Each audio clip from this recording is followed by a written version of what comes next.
a racist and claims Metcalf grabbed his wig and swung at him during a December 2025 game. He also denies ever using a racial slur.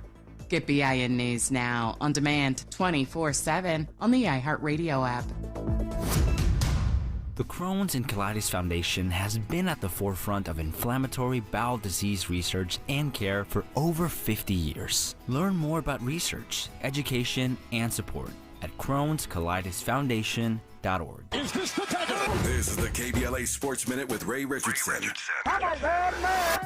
It looks like the Clippers are going to need some time to get used to not having James Harden in the lineup. In their first game since Harden was traded to Cleveland on Tuesday, the Clippers lost by 31 to Cleveland Wednesday night at the Intuit Dome in Inglewood. Harden was not in the building. Had he been in a Cleveland uniform last night, things would have been even more uncomfortable for the Clippers. Darius Garland, the player the Clippers got from Cleveland in the trade, sat at courtside last night in street clothes. He got a nice reception from Clippers fans when he was shown on the video scoreboard. Garland is recovering from a foot injury. He's waiting to be cleared by the Clippers medical staff to make his debut with his new team. The Lakers are back home tonight after a 5-3 road trip. They play Philadelphia at Crypto.com. First home game for the Lakers since January 18th. No debates, no speculation, just the info you need. That's your KBLA Sports Minute. I'm Ray Richardson. More news, opinions, and conversation when we come forward on KBLA Talk 1580. What's up? What's up? What's up? We got to laugh the pain away. Hey, KBLA delegation, happy Black History Month. Around here, we celebrate our culture, our community, and our contributions daily. But this year, as we observe the 100th anniversary of Black History Month celebrations, we're excited about our annual KBLA Talk 1580 Black History Month Luncheon, honoring comedy greats. On Thursday, February 26th at the Grammy Museum in downtown LA, we're toasting D.L. Hughley, Melanie Camacho, Earthquake, Munell, Dion Cole, and Martin Lawrence, with a surprise guest appearance. A limited number of individual tickets for the luncheon remain, so now would be a good time to head to KBLA1580.com to secure one for yourself. That's KBLA1580.com. A little laughter goes a long way, especially in times like these. So come, join us for our annual KBLA Talk 1580 Black History Month Luncheon, Thursday, February 26th at the Grammy Museum. Again, tickets are available right now at KBLA1580.com. Well, I hang around my boy. He's been married for 6 years. Videotaping his wedding day, never watched it. Now and every day he watch it every day, but he watch it in reverse. Because he said he loves seeing himself take that ring back off of that finger. Walking back down that aisle, just waving at her ugly mother down the church, getting back in the limo, back at the bachelor party. Look how happy I was. Honoring excellence, resilience, and achievement, we're KBLA Talk 1580.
Live from historic Leimert Park in Los Angeles, California, I'm Tavis Smiley, and I'm so glad to see you and me back in stride again.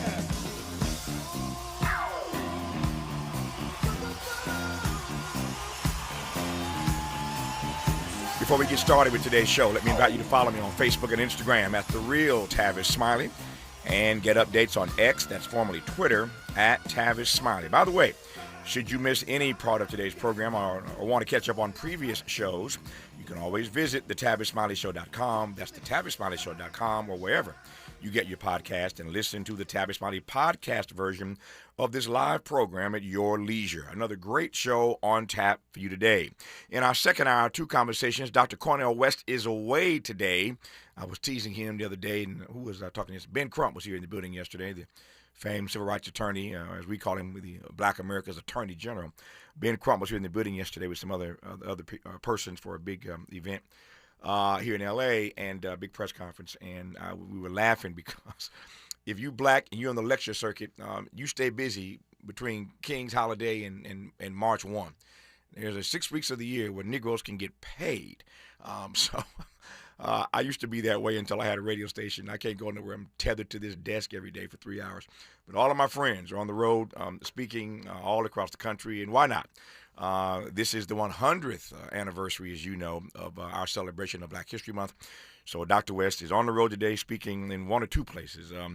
And we will talk to him again on Monday, as we do every Monday and Thursday, top of the second hour. But he's on a plane somewhere, going to speak somewhere today, but the show must go on. So in Dr. West's absence, up first in hour two, UC-Riverside Professor Dylan Rodríguez on why he believes, wait for it, why he believes the Democratic Party is the most effective counterinsurgency organization in modern history, where true change goes to die.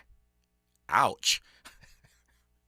I saw a clip yesterday where somebody called Democrats the HR department of political parties. That's cold. That's cold, y'all. They call Democrats the HR department. Just think about that for a second. The HR department of political parties.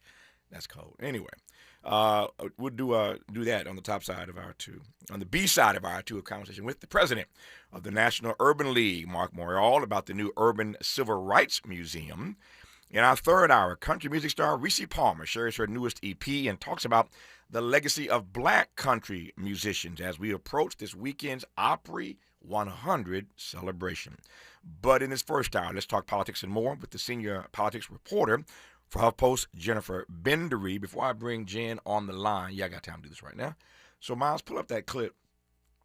You may have seen or heard this already. Maxine Waters got into it yesterday with the Treasury Secretary. Another one of those hearings where she's trying to reclaim her time, and the Treasury Secretary wasn't having it, and Maxine wasn't having it. And so Auntie Maxine and the Treasury Secretary got into it, but don't take my word for it. Just listen to it. Can you shut the housing stock of working Americans, and can you maintain some level of dignity? Gentlelady's time has expired. Housing rents are too high. There aren't enough houses. However, one clear reason that the housing crisis has grown worse is that you and the rest of the Trump administration levied tariffs on housing production goods like lumber and steel, as well as appliances. These tariffs will result in half. Lumber is reclaiming my time. You don't get to talk. Lumber is at a 5-year low, Congresswoman. Reclaiming my time. Let's just have the facts. Reclaiming my time. Thank you. However, one clear reason that the housing crisis is going worse is that you and the rest of the Trump administration levied tariffs on housing production goods like lumber and steel, as I said, as well as appliances. These tariffs will result in 500,000 fewer homes built at a time when we need more homes built, not less. Trump single-handedly made housing more expensive. And once again, you know it, as Axios has reported that you were planning to lift tariffs on housing production goods. In addition, the unlawful campaign the Trump administration has waged with ICE and Border Patrol terrorizing American communities has also harmed home construction across America. So I ask you, Secretary Benson, will you be the voice of reason in the administration and urge Trump to stop waging a war on American consumers and on housing or affordability and putting the economy at risk? Yes or no? You don't have to explain. Representative Waters, will you be the voice? Will you be the voice? Will you be the voice?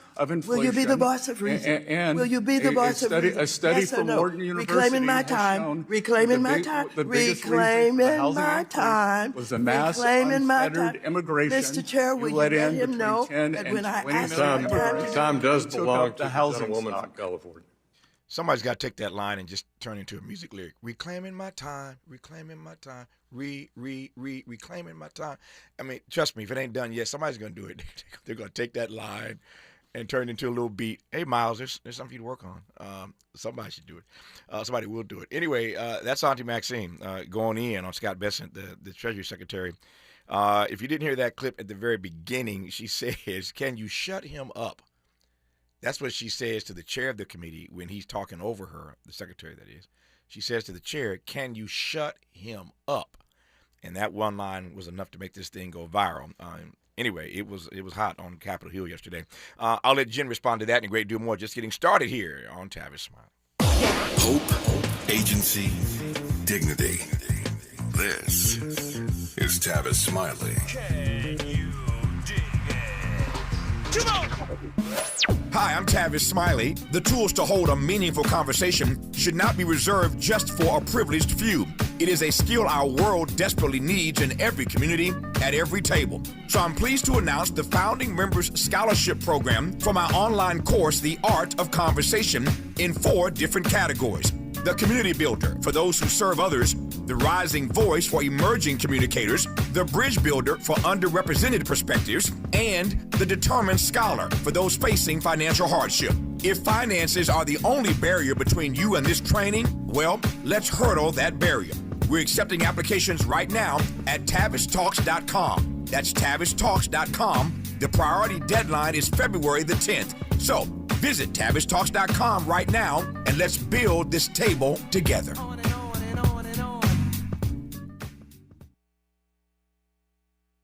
Wouldn't it be great if life came with a remote control? You know, you could hit pause when you needed to, or hit rewind. Like that time you knocked down that wasp's nest. Uh-oh. Or that time you forgot to roll up your windows in the car wash. Fantastic. Yeah, a remote control would have come in handy then. Well, life doesn't always give you time to change the outcome, but prediabetes does. With early diagnosis and a few healthy changes like managing your weight, getting active, stopping smoking, and eating healthier, you can stop prediabetes before it leads to type 2 diabetes. It's easy to learn your risk. Take the 1-minute test today at doihaveprediabetes.org. Life doesn't come with a remote control. Yikes! So you're on your own with the wasps. You have the power to take control of prediabetes. Visit doihaveprediabetes.org today. That's doihaveprediabetes.org. Brought to you by the Ad Council and its Prediabetes Awareness Partners. As a mom, comforting my family is what I do best. Vicks Vapor Stick provides soothing, non-medicated Vicks Vapors in an easy-to-apply stick, and it dries fast, so there's no mess. I use it to comfort myself and my family. Thanks, Mom. Vicks Vapo Stick, soothing comfort for the whole family. And try Vicks Vapo Shower Max for steamy Vicks Vapors when you need more comfort for yourself. Use as directed. Welcome back to Winter Hack Radio, the place for clever hacks to survive the season. Icy driveway? Well, try spreading sand or birdseed to help with traction. Snowy puppy paws? Well, grab a whisk, brush it off, done. Catch COVID-19? Well, just get... Actually, there's no hack for COVID-19. But if you test positive, prescription medications for COVID exist. Ask your doctor if they're right for you. Visit PfizerForAll.com to learn more. Sponsored by Pfizer.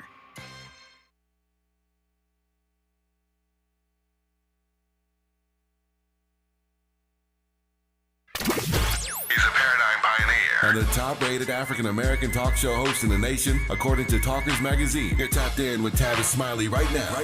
Tavis Smiley and Jen Bendery, senior politics reporter for HuffPost. Jen, how are you? Good to have you back on the program.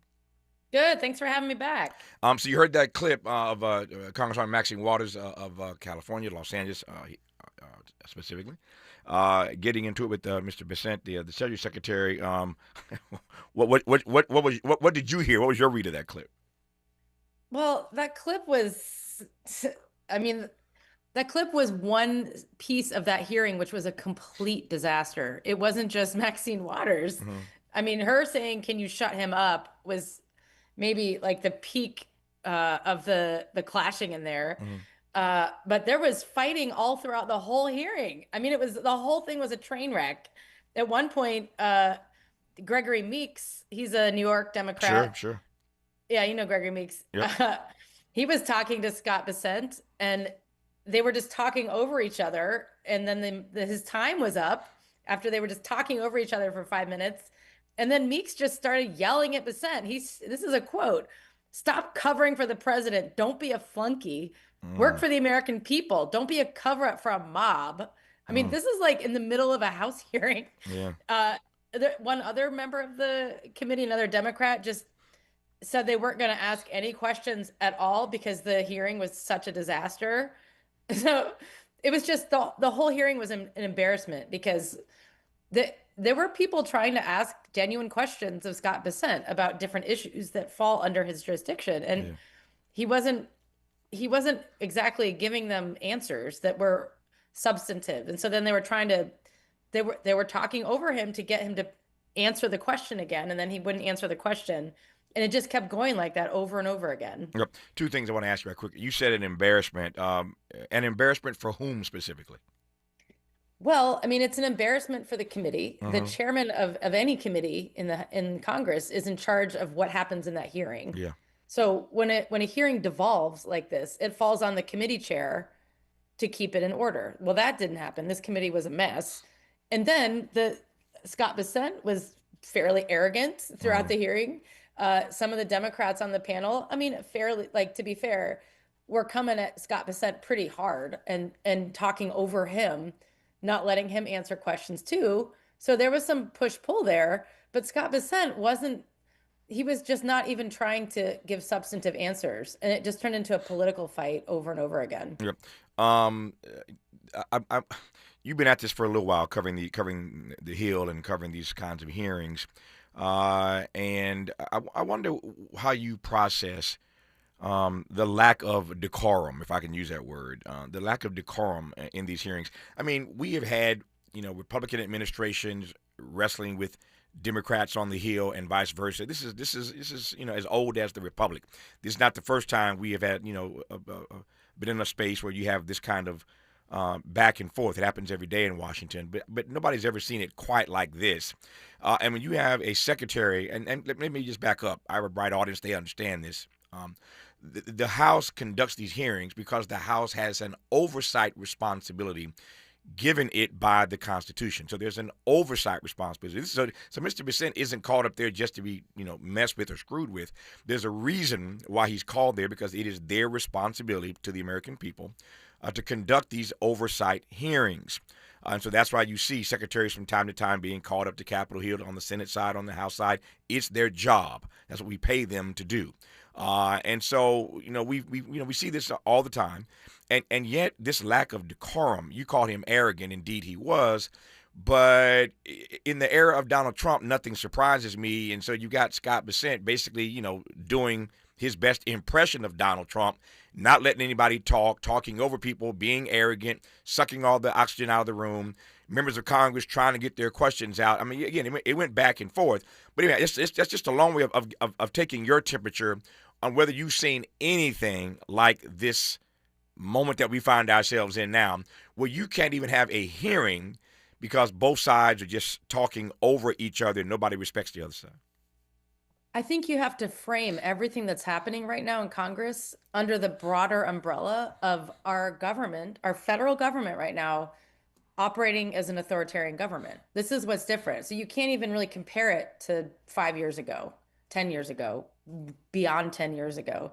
This is a very, very different government we have right now. It's scary. People are beholden in the Republican Party. There's a lot of people just beholden to Donald Trump, and they'll line up behind him and do whatever he says. There's a blatant disregard for laws by the president. There's a disdain for people who don't agree with him.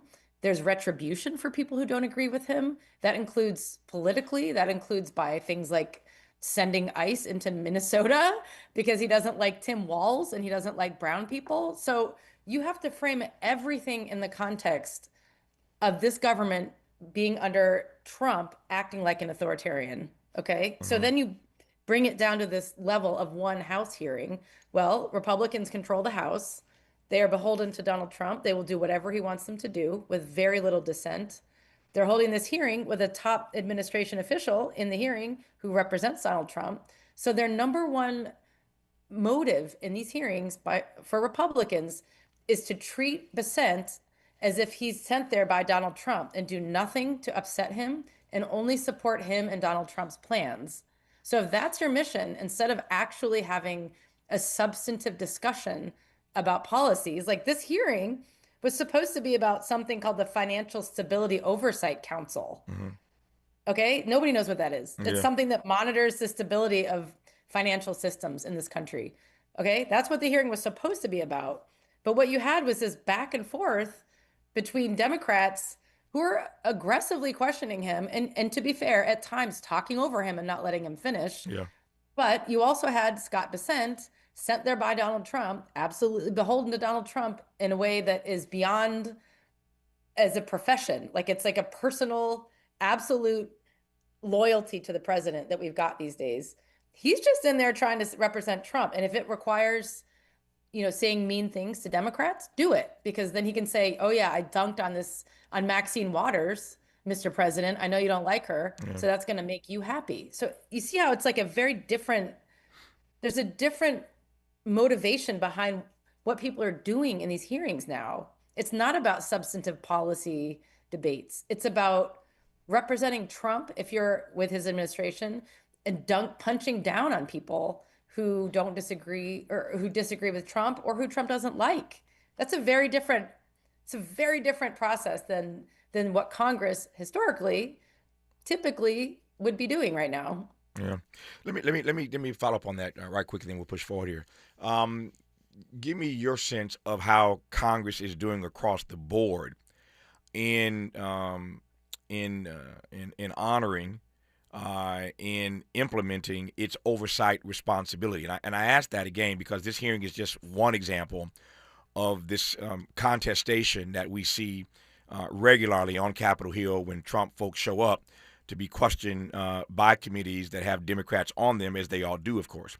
And I'm asking this in part because we have seen Trump just run roughshod over everybody. He's a bull in the china shop, to be sure. And there's so many things that he has done by executive order or attempted to do by executive order. So many ways in which he has just, again, just run over Congress. It's as if Speaker Johnson and John Roberts have both turned their gavels over to Trump. And there's so many things that he has done that, according to the law, require congressional approval, and Donald Trump has done it anyway without asking, without requesting. He's just running his playbook. And so it seems to me that we are in an era now where Congress has no ability, no interest. It's being run by Republicans. Let's make that point. Republicans run the House. Republicans run the Senate. We know that. But it seems to me that we have a president here who is disregarding Congress in such a way that their responsibility for oversight is almost impossible to carry out, if any of that makes sense to you. I think there's two things happening at the same time. I think that the president and his team are pushing the limits of executive authority to the point where they have gone past the line, objectively speaking. They're just pushing it to see how far they can go and doing whatever they want. And that's not typically how this works, but that's what he's doing. And then you have the Supreme Court ruling from 2 years ago now, a year and a half ago, where they ruled that a president basically has unlimited authority. Do you remember that? Of course. That was a big deal. Yep. It was when Biden was still president. That's right. But it was basically the Supreme Court said, well, the presidents basically have like unlimited authority. So that was a precursor to this moment that we're in, giving Trump this green light to do whatever he wants. And then you have Congress as what's supposed to be the check on the executive branch, okay? So as I was saying, there's two pieces here. The first part is Trump pushing the limits of his authority with the Supreme Court basically saying, go for it. On the other side, you've got Congress, which is supposed to check the president's authority. And you use the word, they're not able to check him, essentially. It's not able, it's they're not willing. They are not stepping up at all. Well, that's what I meant. That's what I meant when I said, Johnson has turned his gavel over to Donald Trump. That's exactly, you and I agree on that, yeah. Yeah, Mike Johnson, So Republicans in Congress, like I was saying before, they are completely beholden to Trump. There's very, very, very little sunlight between what he wants and what they're doing. Mm-hmm. So they're not providing much oversight of anything. They're not keeping him in check. And Mike Johnson, not only is he completely beholden to whatever Trump wants to do, but he also is, as a speaker, has a very, very slim majority too. He can, in this moment, I think he can only afford to lose 2 votes in the House on anything. So any bill that comes onto the House floor, only 2 Republicans can vote no on it. And then it won't pass. That's really, really thin. Yeah. So if you're Mike Johnson and you are 100% trying to not anger the president and carry out whatever Trump wants, because everyone deep down is kind of afraid of Trump in there. The Republicans are. So if you're kind of afraid of Trump and you just want to carry out his agenda because you don't want him coming after you, and you only have a 2-vote margin for passing anything, that's the situation that Mike Johnson is in. So there's no moments here of people showing spine or a sense of conviction or voting for something that is a bipartisan idea because they believe in bipartisanship. It's just delivering whatever Trump wants with no dissent. That is absolutely the vibe in there. Nobody breaks from Trump, because if you do, he's going to come after you. He might try to run a challenger against you in your next election who's more to the right of you. And don't forget, this is a midterm election year. Yep. So all those House members are up for re-election in November. And they know you can already, if you want to look at polling or, how much you want to invest in all that in this conversation, polling is not on their side. No. Historically, the House flip-flops between the president, who's in the White House and which party controls which chamber of Congress. The House is, by all means, on track to become a Democratic-led institution in November. I'm glad you went there. I'm going to talk in our second hour, as I say at the top of the second hour, about why Professor Dylan Rodríguez, at least, of UC-Riverside, believes that the Democratic Party is the most effective counterinsurgency organization in modern history, where, as I said earlier, he believes true change goes to die. I also mentioned, I saw a clip yesterday, somebody calling Democrats the HR department of political parties. We'll get to that top of the second hour. But to the point that Jen is making now, Democrats are expected to, people believe they will, the polling indicates they have a good chance, frame it as you will, to win back at least the House in November. Here's my question with 90 seconds to go. We'll continue when we come forward. But take a stab at this initially here, Jen. Democrats take back the House in November. What happens then? I mean, these hearings are as bad as I've ever seen them. Democrats take control. Then what happens in these hearings? Well, it's a different game then, because yes, if that happens, Republicans still control the Senate. Trump's still in the White House. But if Democrats control the House, they can jam up Congress with investigations, with hearings. Certain committees have subpoena power. They can start hauling in Kristi Noem. They can haul in Scott Bessent again. They can haul in other top administration officials for official oversight hearings. They can launch investigations into, let's say, Kristi Noem's role in ICE raids in different states, particularly Minnesota. So they can, their biggest tool is their subpoena power and their ability to jam up the process by refusing to pass certain bills. Speaking of Minnesota, Donald Trump yesterday said that his administration could use a softer touch on immigration. No, it's not a joke. He actually said that they could use a softer touch on immigration. I'll play the clip for you so you can hear Donald Trump in his own words and let Jen respond to that and a great deal more. We're talking with Jennifer Bendery, senior politics reporter for HuffPost, right now on Tavis Smiley. What's your quarrel with the world? You're listening to Tavis Smiley. The more you listen to your kids, the closer you'll be. So we asked kids, what do you want your parents to hear? I feel sometimes that I'm not listened to. I would just want you to listen to me more often and evaluate situations with me and lead me towards success. We're not adults, so just be there and listen. I just want someone to yap to. And I just feel like I'll be fine if someone just hears me talk and talk and talk and talk and talk and talk and talk. You're doing a really good job. And I don't think I tell you that enough. And I know sometimes we get into it and It's just hard on both of us, but try to understand me more, and I'll try to do the same. Listening is a form of love.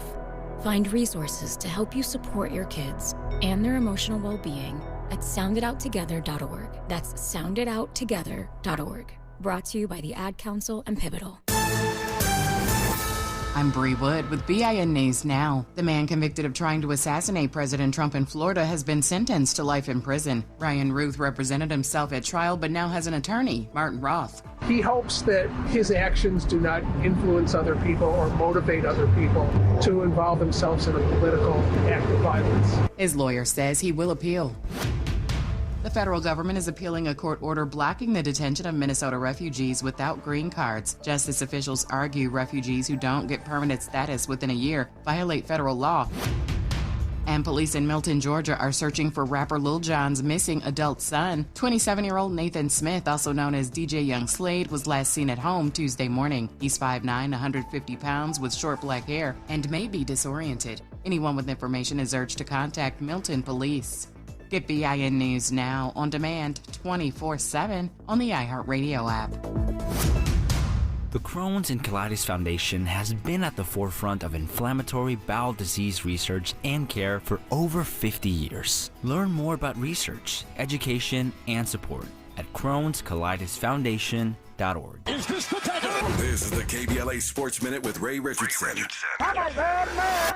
It looks like the Clippers are going to need some time to get used to not having James Harden in the lineup. In their first game since Harden was traded to Cleveland on Tuesday, the Clippers lost by 31 to Cleveland Wednesday night at the Intuit Dome in Inglewood. Harden was not in the building. Had he been in a Cleveland uniform last night, things would have been even more uncomfortable for the Clippers. Darius Garland, the player the Clippers got from Cleveland in the trade, sat at courtside last night in street clothes. He got a nice reception from Clippers fans when he was shown on the video scoreboard. Garland is recovering from a foot injury. He's waiting to be cleared by the Clippers medical staff to make his debut with his new team. The Lakers are back home tonight after a 5-3 road trip. They play Philadelphia at Crypto.com. First home game for the Lakers since January 18th. No debates, no speculation, just the info you need. That's your KBLA Sports Minute. I'm Ray Richardson. More news, opinions, and conversation when we come forward on KBLA Talk 1580. We've got a lot to talk about. I'm Reverend Gerald, the life coach. Is someone you love struggling with addiction and mental illness? Is improving your family's health important? Want to leave a legacy that your family can grow? Are you ready to enhance your perception of life experiences? Then wake up weekends at 7 a.m. with Urban Family Focus and get the wisdom, opportunity, resources, and motivation to live your best life. Join the conversation on Urban Family Focus Saturday and Sunday at 7 a.m. Unapologetically progressive. KBLA Talk 1580. We've got your black.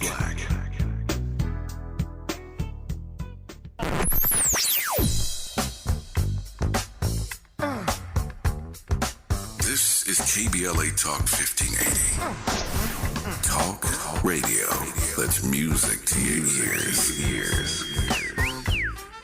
We're unapologetically progressive. KBLA Talk 1580.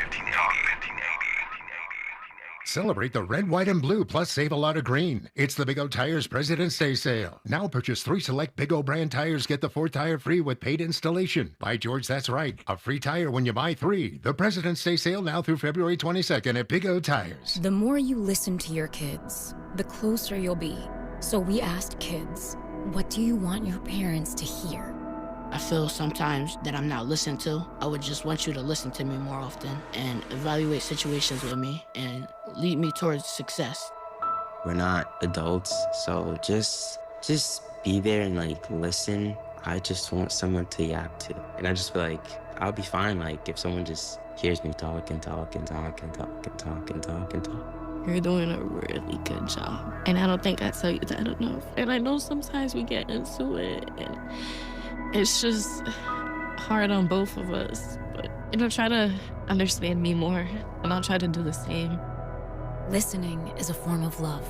Find resources to help you support your kids and their emotional well-being at sounditouttogether.org. That's sounditouttogether.org. Brought to you by the Ad Council and Pivotal. KBLA Talk 1580, connecting you with the world. African Focus Incorporated is a community-based organization whose mission is to bring Africans and African Americans together, lead charitable initiatives on the motherland, and educate people from all walks of life on the beauty, legacy, and opportunity of Africa's 54 nations. And it's that time once again when African Focus is teaming up with KBLA Talk 1580 for our 8th annual African Focus Trailblazers Tour. Travel with us in 2026 when we're headed to the southern African nations of Zambia and Botswana for a historical, cultural, and vacation tour led by me, Dominique DePrima, Cultural Ambassador for African Focus Incorporated. Enjoy luxurious accommodations, conscious fellow travelers, shopping, adventures, cultural tours, wildlife safaris, and a giant waterfall, one of the world's 7 wonders, along with a chance to be of service at an orphanage on the continent. Become an AFI trailblazer by exploring the motherland with a nonprofit organization that has members in Africa and America to help roll out the red carpet for you, and together we'll make a difference and have fun doing it. For more information, visit africanfocus.org or call 310-676-7300. That's 310-676-7300 or africanfocus.org. Whether it's stateside or exploring the diaspora, we're with you every step of the way. African Focus and KBLA Talk 1580. Come go with us. Freedom is an endless meeting. So let's get back to it with Tavis Smiley. Tavis Smiley and Jen Bendery, senior politics reporter for HuffPost. Pleased to have Jen on in this first hour to kick us off today on this episode of Tavis Smiley. We were talking moments ago, in case you've just tuned in, about this hearing that just went off the rails yesterday. Maxine Waters and Treasury Secretary Scott Bessent got into it, as did Gregory Meeks out of New York. But it just evolved yesterday into an ugly hearing. No decorum was present whatsoever. The chairman lost control. And we were talking moments ago about how Congress does its job of oversight of these various government departments. So long as Treasury secretaries or any other secretary shows up and they want to have a fight, want to pick a fight, they want to impress Donald Trump with how hard they can go in on Democrats, especially those he doesn't like Maxine Waters and others. So it was a little ugly yesterday. If you missed the first half, check out the podcast when it's posted later tonight. You need to hear this clip of Maxine Waters and Scott Bessent, Congresswoman Maxine Waters and Secretary of the Treasury, sort of going at it. And we were just, Jen and I were talking a moment ago about what happens in Congress if and when Democrats take back the House in November, as everybody pretty much assumes that they will. In that regard, two things I want to ask Jim before I push on to Donald Trump suggesting yesterday that his administration could use a softer touch on immigration. I'll play that for you, a clip of Donald Trump making that comment in just a moment here. But Democrats take back the House in November. Donald Trump is, for real at that point, a lame duck president. Can anything get done? Or are we still looking at 2 more years of Congress just sitting still? I mean, Donald Trump got a lot done, of course, in these first couple of years with his Republicans running both the House and the Senate. But Democrats take over. I mean, what's their posture then? Is it just being the opposition party at that point? What happens in your mind if we have a sort of divided government, as it were?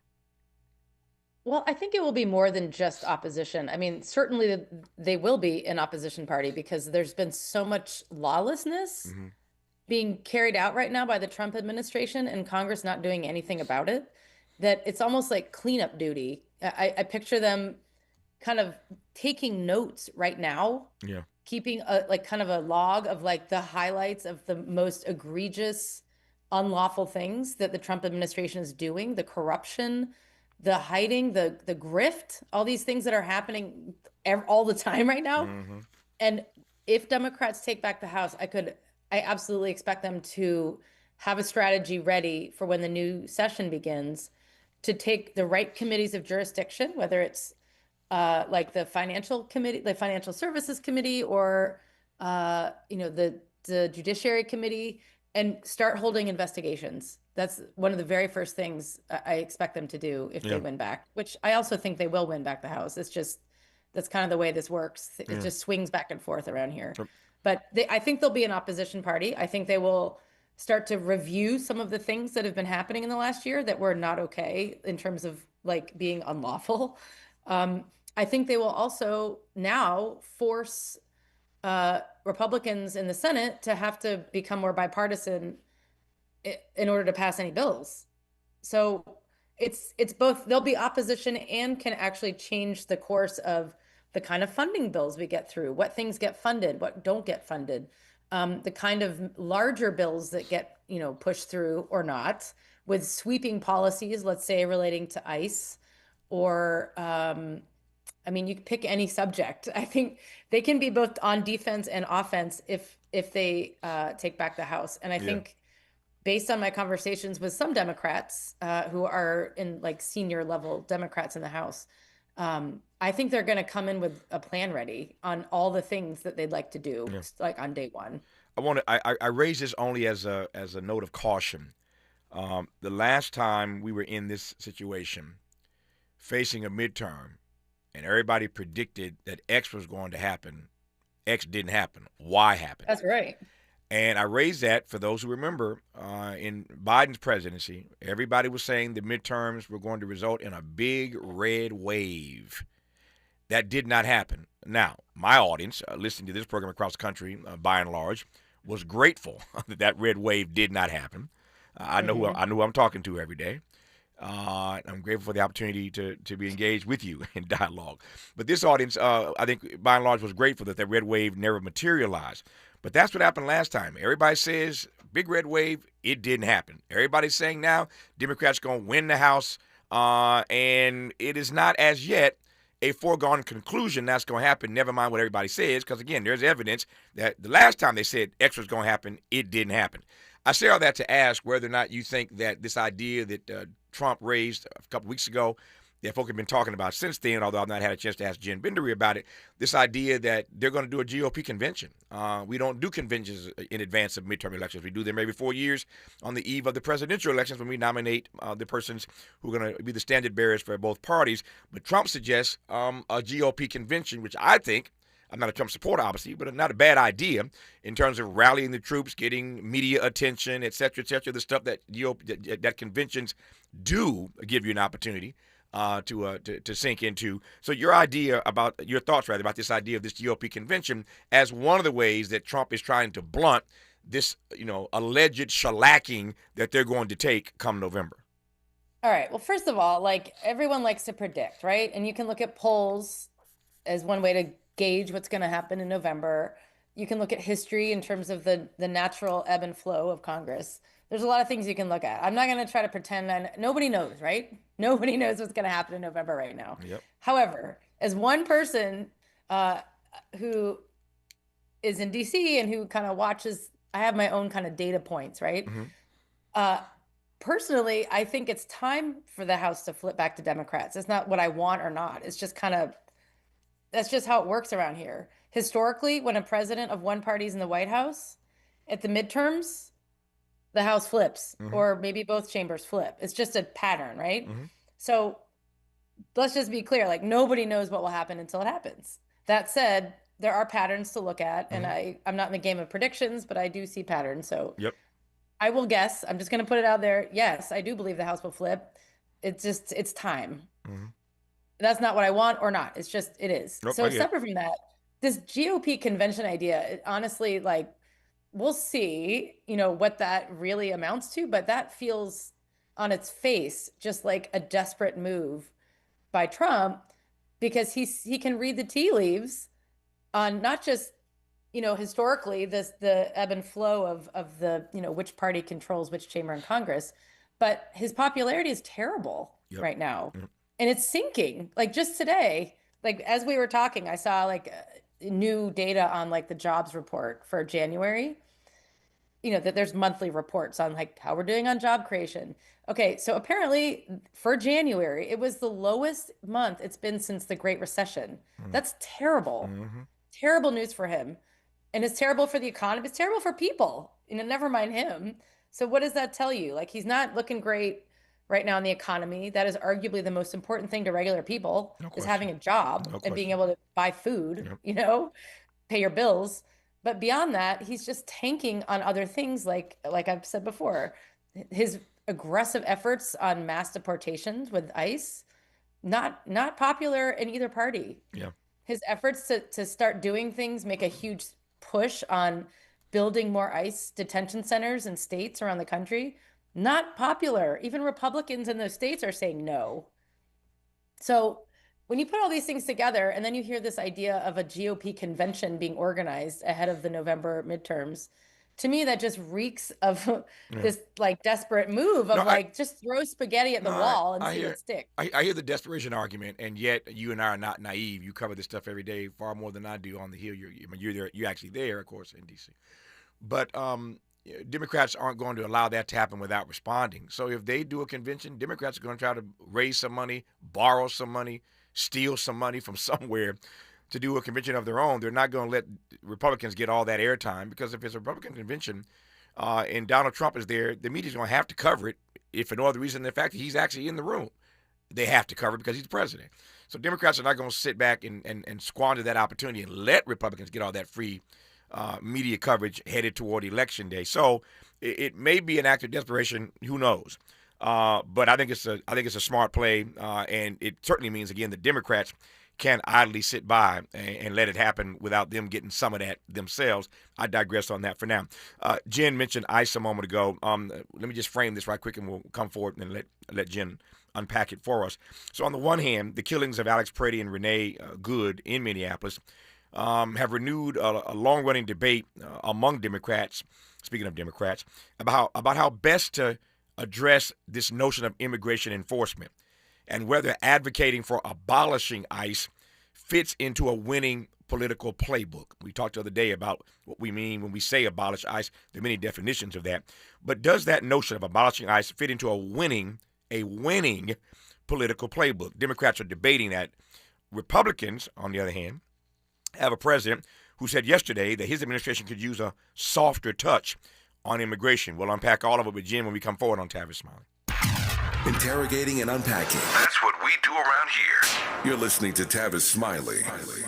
And we're live here outside the Perez family home, just waiting for and there they go. Almost on time this morning. Mom is coming out the front door strong with a double-arm kid carry. Looks like Dad has the bags. Daughter is bringing up the rear.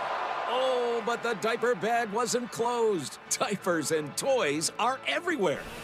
Ooh, but Mom has just nailed the perfect car seat buckle for the toddler. And now the eldest daughter, who looks to be about 9 or 10, has secured herself in the booster seat. Dad zips the bag closed, and they're off. But looks like Mom doesn't realize her coffee cup is still on the roof of the car. And there it goes. Oh, that's a shame. That mug was a fam favorite. Don't sweat the small stuff. Just nail the big stuff, like making sure your kids are buckled correctly in the right seat for their age and size. Learn more at nhtsa.gov/the right seat. Visit nhtsa.gov/the right seat. Brought to you by NHTSA and the Ad Council. Every morning, we rise and shine, make breakfast, and brush away the night's rest. These routines help us start the day off right. Nature-Made vitamins are a simple step in that daily care regimen. Multivitamins with daily essentials, clinically studied probiotics for gut health support, magnesium to help relax the body. Nature-Made is made to care for you every day. These statements have not been evaluated by the Food and Drug Administration. These products are not intended to diagnose, treat, cure, or prevent any disease. What's up? What's up? What's up? We got to laugh the pain away.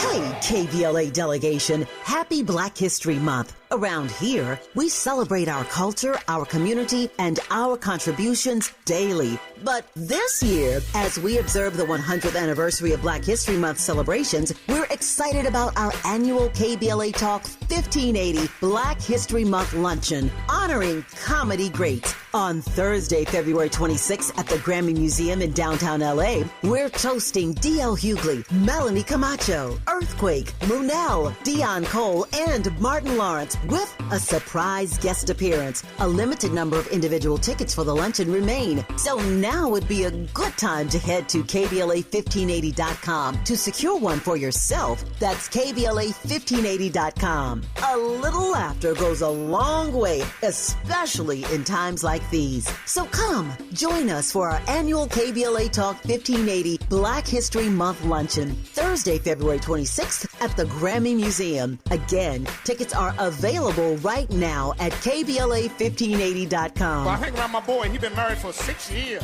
Videotaping his wedding day, never watched it. Now and every day he watch it every day, but he watch it in reverse. Because he said he loves seeing himself take that ring back off of that finger. Walking back down that aisle, just waving at her ugly mother down the church, getting back in the limo, back at the bachelor party. Look how happy I was. Honoring excellence, resilience, and achievement, we're KBLA Talk 1580.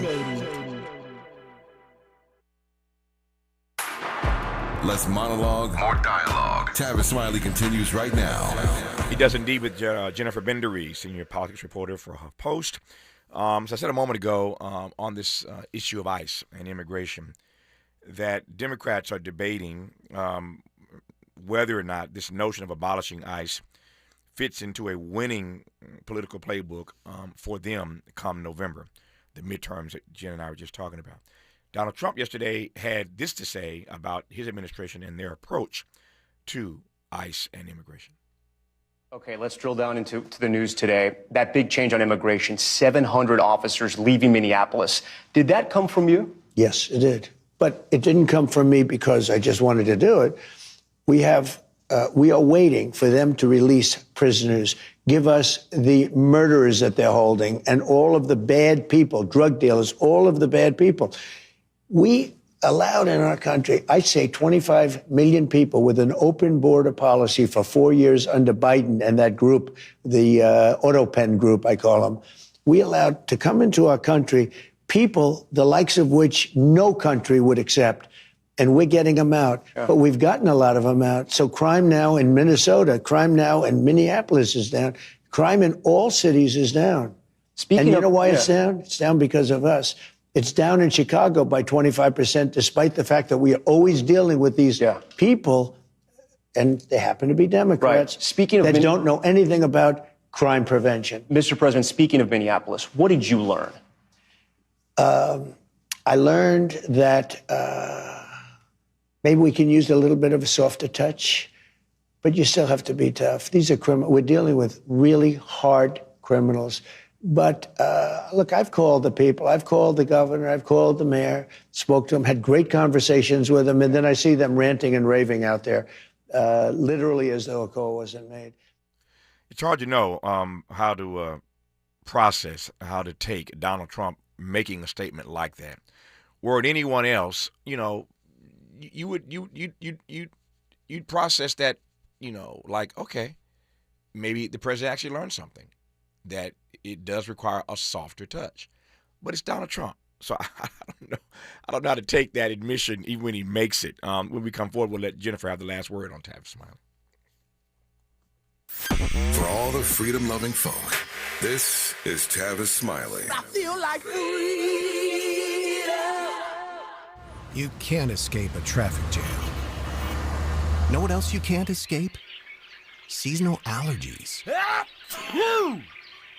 And you might think you can avoid that coffee stain until...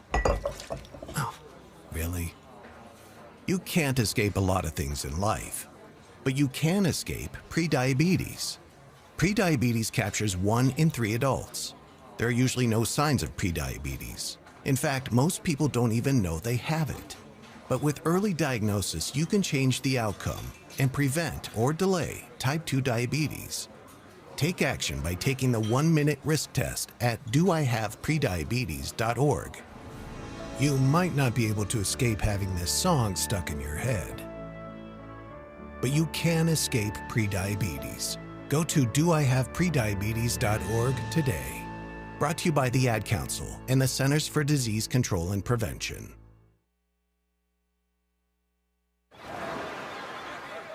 Hear that? That's the sound of your life. Perfectly imperfect. beating in rhythm to the world you've created. But every time you drive after drinking, the music gets drowned out. Your life sounds pretty great. Don't let a buzz ruin it. Buzz driving is drunk driving. Don't drive buzzed. A message from NHTSA and the Ad Council. KBLA Talk 1580. We've got a lot to talk about. KBLA Talk 1580, connecting you with services and solutions. Worried about eviction? You have rights, and Stay Housed LA can help. Stay Housed LA is a partnership between LA County, the City of Los Angeles, and local service providers. From Lancaster to Long Beach, we're here to help you with tenant education workshops, legal clinics, free legal services for eligible tenants, and online resources about tenant protection laws. Don't face eviction alone. Call our hotline at 1-888-694-0040. That's 1-888-694-0040. Or visit stayhousedla.org. Stay Housed LA, keeping Los Angeles residents in their homes. Stay Housed LA, your rights, your home, our community. This is a community call to action from KBLA Talk 1580. More honesty than you can handle. More empowerment than you can imagine. You're tuned in to Tavis Smiley. Tavis Smiley and Jennifer Bendery of HuffPost, where she is their senior politics reporter. I've got 3 minutes left, and I will yield the balance of my time, as they say on the Hill, to the gentle lady from HuffPost. My bored out Miles got in my headphones a moment ago. He said, maybe what Trump is saying is the following. I'm not saying I ain't going to put my hands on you. I'm just going to use a softer touch. So I'm not saying I ain't putting hands on you. I'm just saying I'm going to use a softer touch. So I don't know how to read it. Again, if for anybody else, I'm like, wow, it is arresting. It's humbling when you hear an elected official, much less the president of the United States, the leader of the free world, acknowledge that he learned something about a particular experience. Again, but it's Donald Trump saying it, so maybe Miles, my board op, is right. That's what he meant. I don't know. Last word, 2.5 minutes, Jen, belongs to you. Well, reclaiming my time, Tavis. I love it. I love it. Have a laugh. But reclaiming my time, I would not. I'm not willing to believe that Trump actually learned something here. I think what's actually happening is that he can see how wildly unpopular what's happening with his ICE operations is, and it's increasingly dragging him down because even his people in his own party are not happy with him on this. It's become violent. There have been, as you mentioned earlier, 2 people whose names we know have been killed. There was Renee Good, there was Alex Preddy, there's children like Liam Ramos, who were the 5-year-old little boy whose photo went viral when he was detained and taken away to a Texas ICE facility. I mean, these are not hardened criminals that Trump has been insisting are the people that he's dispatched ICE to go after. These are regular people who are just being tortured and killed. Mm-hmm. So I think when he said it's time for a softer touch, then that he quote unquote learned that, I mean, I'm not willing to give him the benefit of the doubt on that. What appears to me is happening is that he sees that what he's doing is not working. Mm-hmm. Politically, but also in Minnesota, people are all fighting back against this everywhere. So politically, it's not good. He's not looking good on this. He's getting a lot of resistance. People in both parties are very unhappy with him about this. And so his way of trying to not look like he's made a misstep here, or that he's kind of losing both on optics and also in popularity on this subject, is for him to say, oh, well, I think it's, I've learned that it's time for a little softened touch on this. And then he said, we'll pull 700 people out of Minnesota. That is not much of a concession. It's something, but there are still 2,000 ICE agents crawling around in Minnesota. That's crazy. Sure. Okay. Yeah. And they're still, as of this week, they're still abducting people. They're still violently attacking people. They're spraying tear gas on people. They're terrorizing families, and kids are still afraid to go to school. They're literally driving patrols around elementary schools in Minneapolis all day long. Yeah, patrolling children. I saw your piece about that in HuffPost. It's crazy, man. Yeah. And so when Trump's like, "Oh, I've learned we should have a softer touch," that is a complete disconnect. Yeah. From not only what he's been doing, but from what is still happening. It's him saying he's changing his ways when there's not a lot of faith to put in that right now. I'm going with Jen Bendery. It is a complete disconnect. And I'm going with Miles. That he may put his hands on you, but uses a softer touch in doing so. But it's just a rare. I mean, it jumped out at me because it's just rare to hear Donald Trump say he learned anything about anything. Okay, to be clear, Tavis, he didn't say himself, I have learned XYZ. He was asked, what have you learned? Fair enough. So he's not offering up that he believes he's learned anything. Fair enough. I'll leave it there and give Jen the last word, as I promised I would. She is senior politics reporter for HuffPost. Always pleased to have her on this program to share her insights. Jen, enjoy the rest of your day. Thank you for your time. Thanks, Tavis. More Tavis when we come forward. KBLA 1580 Santa Monica. I'm Bree Wood with BIN News Now. The man convicted of trying to assassinate President Trump in Florida has been sentenced to life in prison. Ryan Ruth represented himself at trial but now has an attorney, Martin Roth. He hopes that his actions do not influence other people or motivate other people to involve themselves in a political act of violence. His lawyer says he will appeal.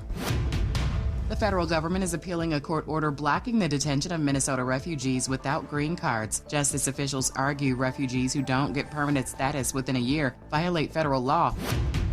And police in Milton, Georgia are searching for rapper Lil Jon's missing adult son. 27-year-old Nathan Smith, also known as DJ Young Slade, was last seen at home Tuesday morning. He's 5'9", 150 pounds with short black hair and may be disoriented. Anyone with information is urged to contact Milton Police.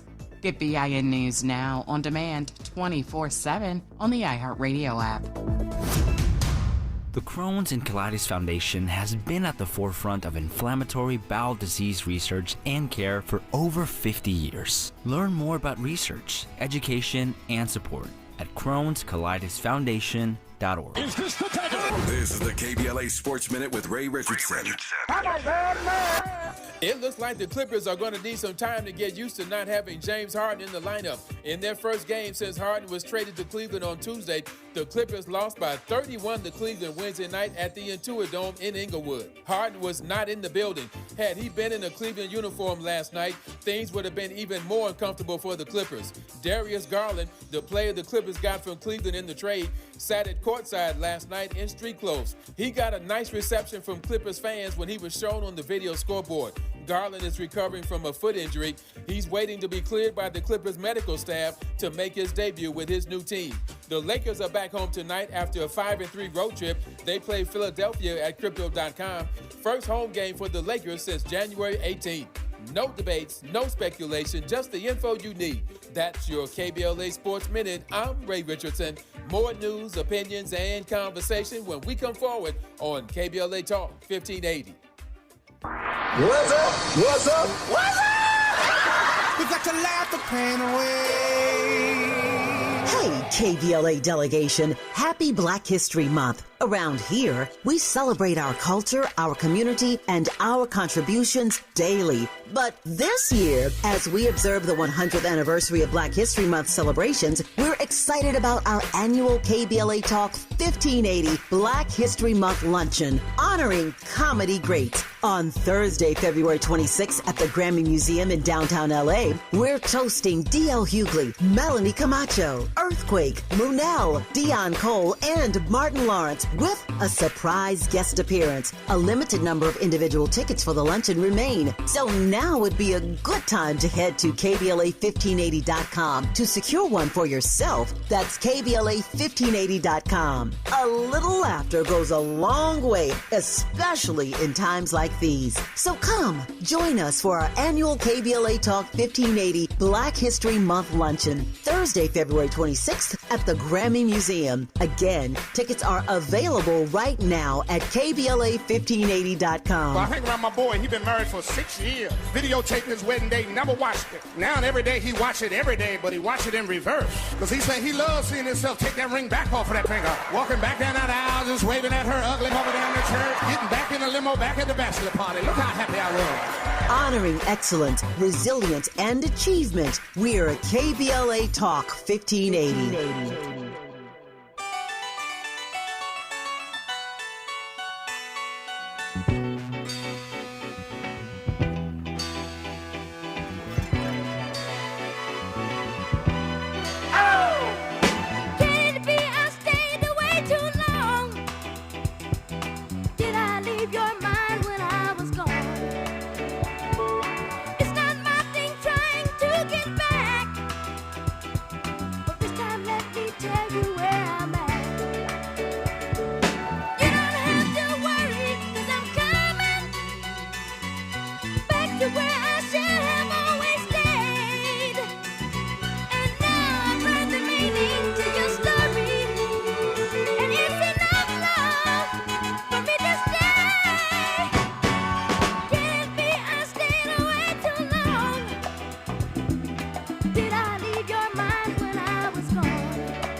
So there are many ways to start a barroom brawl. And one of the ways you can commence a barroom brawl is to just ask folk, you got Big Mike or Lil Mike? Big Mike or Lil Mike? Miles, you got Big Mike or Lil Mike? Lil Mike all day, night, all day long. Lil Mike, we agree. I love Big Mike. I mean, biggest hits of his career come as Big Mike. But you can't fade Lil Mike, man, I tell you. But you ask the Big Mike or Lil Mike question, you got to take a side, man. You got to take a side. So anyway, there's Lil Michael Jackson. And anybody ever did it like Lil Mike did. I digress. I'm Tavis Smiley. Glad to have you with us in this hour. In this hour, 2 conversations as promised. On the B side of this hour, a dialogue with the president of the National Urban League, Marc Morial, about the new Urban Civil Rights Museum. But we commence this second hour, usually on Mondays and Thursdays, with our friend Dr. Cornel West. Dr. West is away on travel today during this very busy Black History Month. It is the 100th anniversary of these Black History Month celebrations this year. We celebrate that, so Doc is on the move this month, speaking all across the country. And so we are pleased to have a half hour to speak to UC-Riverside Professor Dylan Rodríguez and unpack why he believes the Democratic Party is the most effective counterinsurgency organization in modern history, where true change goes to die. I say again, ouch. I saw a clip yesterday where somebody called Democrats the HR department of political parties, and I fell out laughing. I said, that's the best line I have heard in a long time. Just think about that. I got a bright audience. You will get it. There are all kind of ways to unpack that. That Democrats are the HR department of political parties. You go there, you complain, file a report. I digress. Anyway, I'm pleased to welcome Professor Dylan Rodríguez to this program. Professor, how are you today? Oh, I'm beautiful. I guess that if our next guest is on the B side, I guess that puts me on the A side, which means that I have the onerous duty of trying to fill Professor West's, unfillable shoes. But it's an honor to be here. Honor to talk to you and the audience. I've been listening to you for a long time. I appreciate it, man. It's a blessing to have you. Let me just do this first, because I want to get to your views about the Democratic Party, to be sure. But in preparing for our conversation, I'm up late at night researching all kind of things. Try to make myself as prepared as I can be for the next day for all 3 hours. And in preparing for my dialogue with you, I came across a piece that I had read when it was first written, but I went back last night and I reread it because I didn't realize that your name was in it. And so I wanted to just reread the part that you shared in this interview with the New York Times. And I want to just read this, and let me just read it now. I'll set this up, and when we come forward, I'll let Professor Rodríguez, I'll let him loose. But take a listen to this, and this fits, I think, rather nicely, given that we are in the 100th anniversary month of these Black History celebrations. And this piece I'm going to share with you covers a lot of ground that we have talked about ad nauseum, ad infinitum on this program over the last any number of months. So let me quote from the New York Times. A primal fear of minorities drove a lot of voters toward Donald Trump. It should be commonly accepted by now that his political speech targets minorities and uses violent stereotypes to dehumanize them, and that millions of his supporters don't just accept that, they relish it. But at the same time, Trump managed to appeal to some racial minorities during this past election. That caused the liberals and poll watchers a lot of angst. How can anyone explain his support among the very racial and ethnic groups that he endangers? The long and short of it is that multiculturalism is not a natural deterrent to racism. I want to repeat that line. The long and short of it is that multiculturalism is not a natural deterrent to racism. Dylan Rodríguez, a professor at the University of California, Riverside, calls this moment white reconstruction, a term that draws on the 19th century attempt to enfranchise black Americans after the Civil War. Rodríguez argues that the long post-civil rights era that flowed from the Civil Rights Act was not one in which progress inevitably won out. It was one in which the accommodation of social progress looked like racial equality, but ultimately undermined it. It looked like racial equality, but ultimately undermined it. multiculturalism is not a natural deterrent to racism. Now, you think on that for a second. When we come forward, I'm going to let Professor Rodríguez unpack that, and then we'll push forward from there. You're listening to Tavis Smiley. From Leimert Park with love, this is Tavis Smiley. Hi, I'm Tavis Smiley. The tools to hold a meaningful conversation should not be reserved just for a privileged few. It is a skill our world desperately needs in every community, at every table. So I'm pleased to announce the Founding Members Scholarship Program for my online course, The Art of Conversation, in 4 different categories. The Community Builder, for those who serve others, the Rising Voice for emerging communicators, the Bridge Builder for underrepresented perspectives, and the Determined Scholar for those facing financial hardship. If finances are the only barrier between you and this training, well, let's hurdle that barrier. We're accepting applications right now at tavistalks.com. That's tavistalks.com. The priority deadline is February the 10th. So visit tavistalks.com right now and let's build this table together.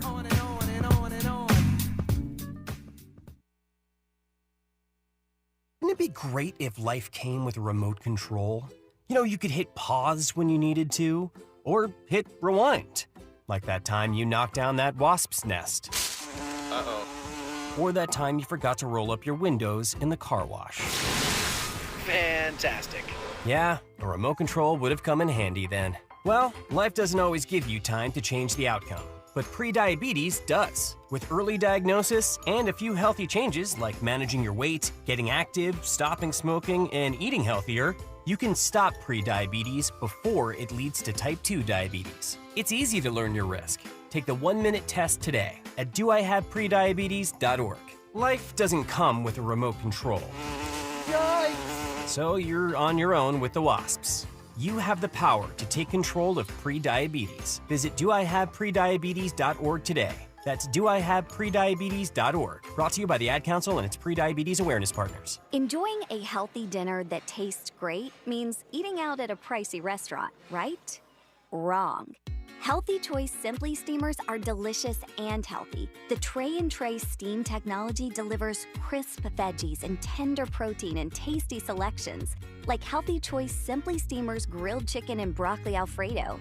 It's a satisfying meal with 28 grams of protein and nothing artificial. Healthy Choice Simply Steamers.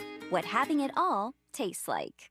It all comes down to this, folks. Yep, the entire season is on the line. But my throat has officially thrown in the towel. Sounds like you need Vicks VapoCool drops. They're max strength and vaporize sore throat pain. Whoa! These VapoCool drops hit fast. Speaking of fast, did you just see that play? Yeah, he vaporized that ball. That pun should have come with a penalty. Vaporize sore throat pain with Vicks VapoCool drops. Use as directed.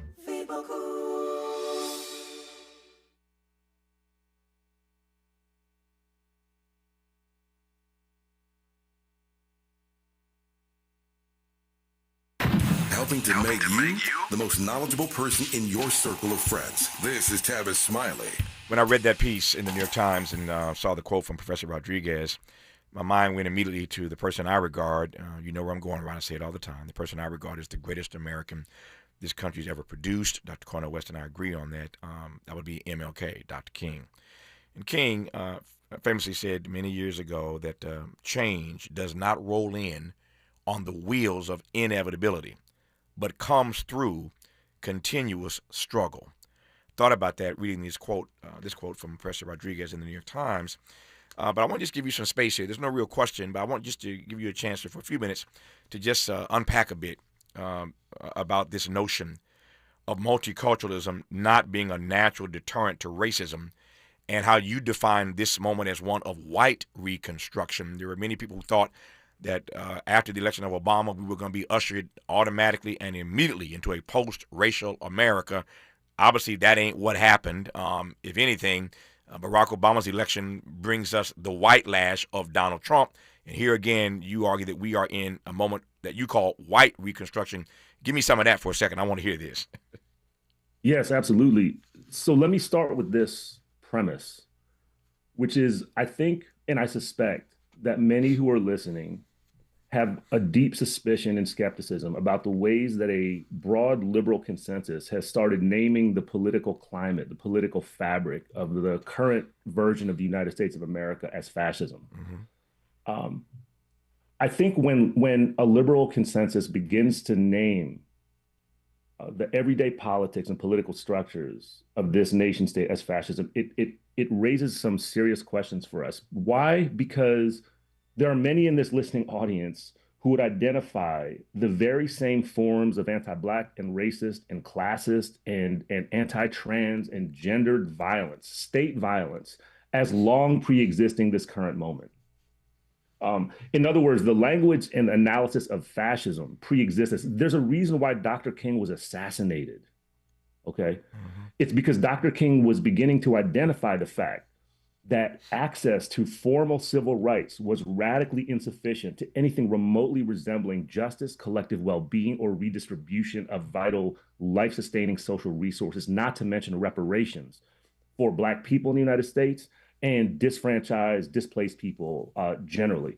So when we talk about how multiculturalism, or what people now reference, by the way, as diversity, equality, inclusivity, or DEI, when we think about this, we need to understand how the campaigns and the programs that have been ushered in under the rubrics of DEI and multiculturalism actually represent the renovation, the reconstruction, the expansion, and the sophistication of the institutional logics of racism and anti-Blackness. And the most obvious way that this happens is that DEI multiculturalism, what they do is they distribute non-white people into historically white supremacist institutions on a piecemeal basis with no shift in the logic of those institutions. And I'm not on a high horse saying this because I am a direct product of that, right?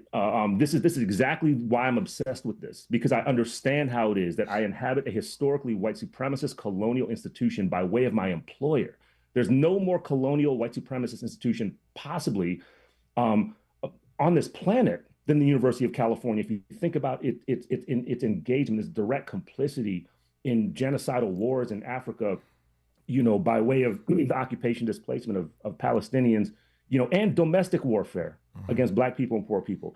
So when we think about this opening quotation that you read, we have to break down the notion of rights and equal rights, especially in this moment where the state itself, by way of Stephen Miller, by way of, if folks out there have not read Project 2025, which is literally the blueprint for the current presidential administration, grab it online. It's free. Read the intro. It's 1 million pages long. You don't need to read the whole thing. Read the intro, just so you understand that the stuff that we talk about here is not wild conspiracy theory.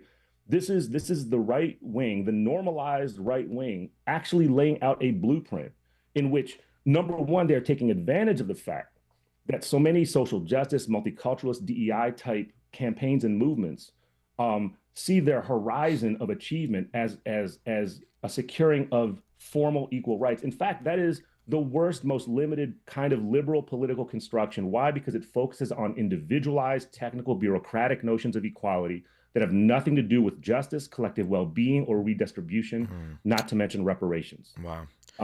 So this is what's brought me to thinking over the last 10 to 15 years about the concept of counterinsurgency, Tavis. Yeah. I get it, man. Thank you for indulging that question. I want to just get into that just a bit because it jumped out at me in rereading this piece last night. Let me just ask you this question. I'll push to the Democratic Party here. If we are in, as you put it, a moment right now of white reconstruction, how long does this period last? And I ask that in part because, as you well know, we are hurtling inexorably toward that day where, for the first time, this country will be a majority-minority nation. Some don't even like that term. I get it, but you take my point. People of color will outnumber everybody else combined. People of color, that is. So we're pushing toward that day, which is not too far off into the distant future. And yet you say we are now in an era of white reconstruction. So given where we're headed and where we are now, how long do we stay in this period of white reconstruction? How long does this last? So something I argue in the book that concept comes from, it has the same title, White Reconstruction, is that in many ways, the United States as a nation building project, almost since its inception, has been engaged in in kind of waves and then recessions, and then waves and then surges and then retreats of this logic of Reconstruction. And I think we're in an accelerated moment in which the shape and the form of white Reconstruction is collapsing and shifting. And I say that because on the one hand, you have a classically white supremacist and fascist political form that has taken center stage and is actually, running the infrastructure of the government. So on the one hand, it's broken up that logic of Reconstruction in that so-called post-civil rights period that relied on a theatrical, performative, piecemeal diversification of workforces and of personnel and of staffing within classically white supremacist anti-Black institutions. So it's actually breaking that up. DEI is one of this administration's, one of this right-wing movement's primary targets for destruction.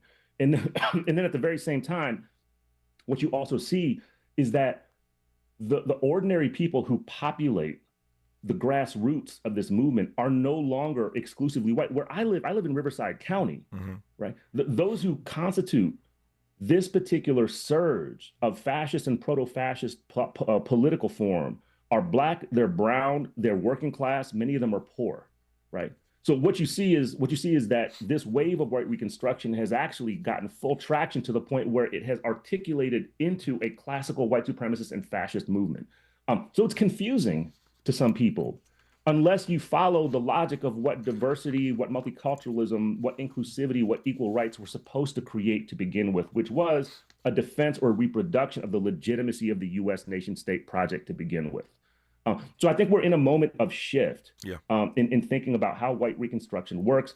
But my biggest fear, Tavis, is that people who are otherwise activated toward more substantial, more grassroots, more autonomous forms of collective empowerment of movement and of organizing that are resisting the violence of the state in this and previous moments will be sucked into a liberal political desire to just restore regular liberal fascism, right? The form of fascism that pre-existed the current presidential administration, the form of fascism that led to the massive form of anti-Black domestic warfare that we call the prison industrial complex. But by the way, this is important. We need to stop using the phrase mass incarceration because it's not mass incarceration, right? It's a form of normalized domestic warfare against Black people and against poor and displaced people generally, right? So it's a prison industrial complex that is based on a logic of warfare. This pre-exists the rise of the current right-wing classical fascist form of the United States by 30 years. So this is where we're at. This is what we got to start thinking about more analytically and collectively. My time is getting tight. Let me ask you a quick follow-up before I push forward, and I ain't got but 7 minutes left here. This is getting good, and I need more time today.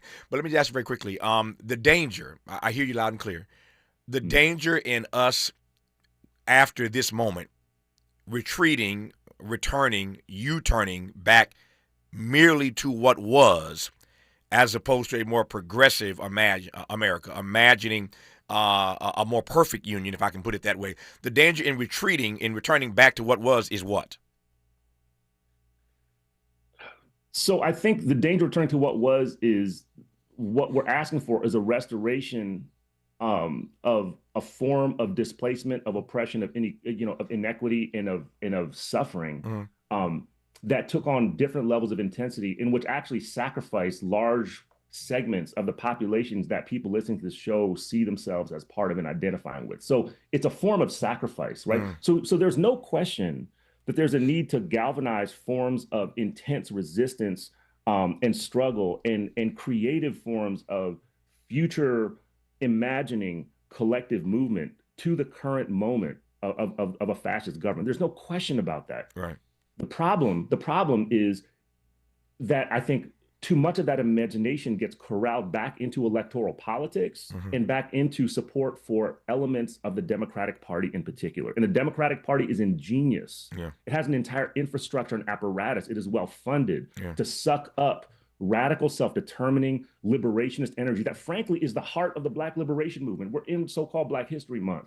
I have a whole other thing I can talk about with Carter G. Woodson and the creation of Black History Month, but we won't do that today. But what I will say is that given that we are in this moment, we have to honor the long traditions of Black liberation struggle and understand that Black liberation struggle, Black freedom struggle was never about necessarily the restoration of the United States of America. It was about Black liberation. It was never about support for Democratic Party candidates, no matter how progressive or democratic socialist they might be. Yep. It was about a debate internally among formerly enslaved people, captive people, displaced people about what freedom meant and what self-determination meant. So that energy needs to come back. And it's here. It's here, by the way. We just got to embrace it. I love how you created your own on-ramp. And I took that last question and pushed me right toward where we want to close, which is why I invited you on in the first place, talking about this notion of the Democratic Party is the most effective counterinsurgency organization in modern history where true change goes to die. I added to that I saw a clip yesterday where somebody called the Democrats the HR Department of Political Parties. Weave all that together as you will, and you got 4 minutes to do it. Go. Okay, so let me start with this. We have to define the term counterinsurgency, and let me give you and the audience a quick crystallized definition of that. Counterinsurgency is a specific form of warfare. Make no mistake about that. It's been around for a little over 100 years. Originally, the concept of counterinsurgency was about a form of colonial warfare that was focused on eliminating populations, eliminating so-called insurgents. What it's evolved into is a strategy of warfare, and this is where I'm going to slow down because I want folks to get their minds around this. Counterinsurgency has become a form of warfare that focuses on defending and securing the legitimacy, the popular legitimacy of dominant states and governments. This is because counterinsurgency war understands that simply eliminating rebels, eliminating liberation fighters, and I think Black liberation now, right? That eliminating liberationists is insufficient to the task of securing and stabilizing colonial power. So if we think about counterinsurgency together right now, in real time, and take the warfare framework seriously and understand that we're in the midst of a classical resurgent version of US fascism that is on the outskirts being modestly resisted by a Democratic Party that wants a restoration of the prior liberal form of fascism, then what we can begin to also comprehend is how it is that the Democratic Party has sucked up radical people. I'm talking about Black liberationist people, radical energy in multiple ways. I'll give you a quick example by way of California, something called Proposition 6 that failed in 2024, right? This was heavily supported by the Democratic Party. It called for an end to what was called prison slavery, and it failed. And so what this meant was that all these folks who otherwise were driven by grassroots radical energy, prison abolitionists, police abolitionists, Black liberationist energy, were sucked up into campaigning for Prop 6. It failed. And then on the other end of this, even if it had succeeded, all available data shows us that a nominal elimination of prison slavery does not actually change the degree to which Black people, poor people, brown people get policed and captured by the prison industrial complex. This is what I'm talking about, right? But yet what the overall effect of this does, what the overall effect of all this is it restores faith in a liberal democratic system and the Democratic Party in particular. That is the picture of counterinsurgency warfare, right? Is that you bring potential radical insurgent energy you corral them back into forms of activity that reproduce a faith in the potential legitimacy of the existing state and the existing government. And this brings us as well, by the way, Tavis, to the need for a serious analysis of how it is that the phrase "abolish ICE" has been circulating as well. Yep. I raised that issue earlier. Didn't get a chance to delve into it today. I have in the past. But this notion of abolish ICE, I said earlier, is being hotly debated, as you know, inside the Democratic Party. That's right. About whether or not that term fits into a winning political playbook. Everything ought not to be a market calculation or a political calculation. But when you're talking about midterm elections, everything is. And so we'll find some time to get you back on just to talk specifically about that because I've got my own thoughts. I would love to bounce them against yours about this notion of abolishing ICE as a strategy between now and the midterms. So we'll do that again somewhere down the road. I'll make sure my producers reach back out to you, and we'll spend a half hour talking about that. Is that all right? Of course it is. It's an honor. It's an honor. It's been a pleasure talking to you today. I can't wait to do it again. We'll do it again. Thank you for your time. That's Dylan Rodríguez, professor at UC-Riverside and co-director of the Center for Ideas and Society. When we come forward to conversation with the president, no, not that president, our president of the National Urban League, Marc Morial on Tavis Smiley. Helping to stretch your moral and political imagination. This is Tavis Smiley. They call it progress, but progress has a price. Land once held in black hands, taken, stolen, erased. Acres paved into highways, fields burned. Homes replaced by parking lots and broken promises. Every deed lost was a dream deferred. We talk about millionaires, but what about the millionaires that never were? The farmers whose soil was seized. The families who watched their inheritance disappear. The wealth that never had a chance to grow because its roots were ripped from the ground. They took the land, but never the legacy, because the soil remembers, and so do we. Every story matters. Our mission is to collect, preserve, and amplify these stories. If this is part of your family's history, visit blacklandlost.org/share your story and help bring us closer to justice.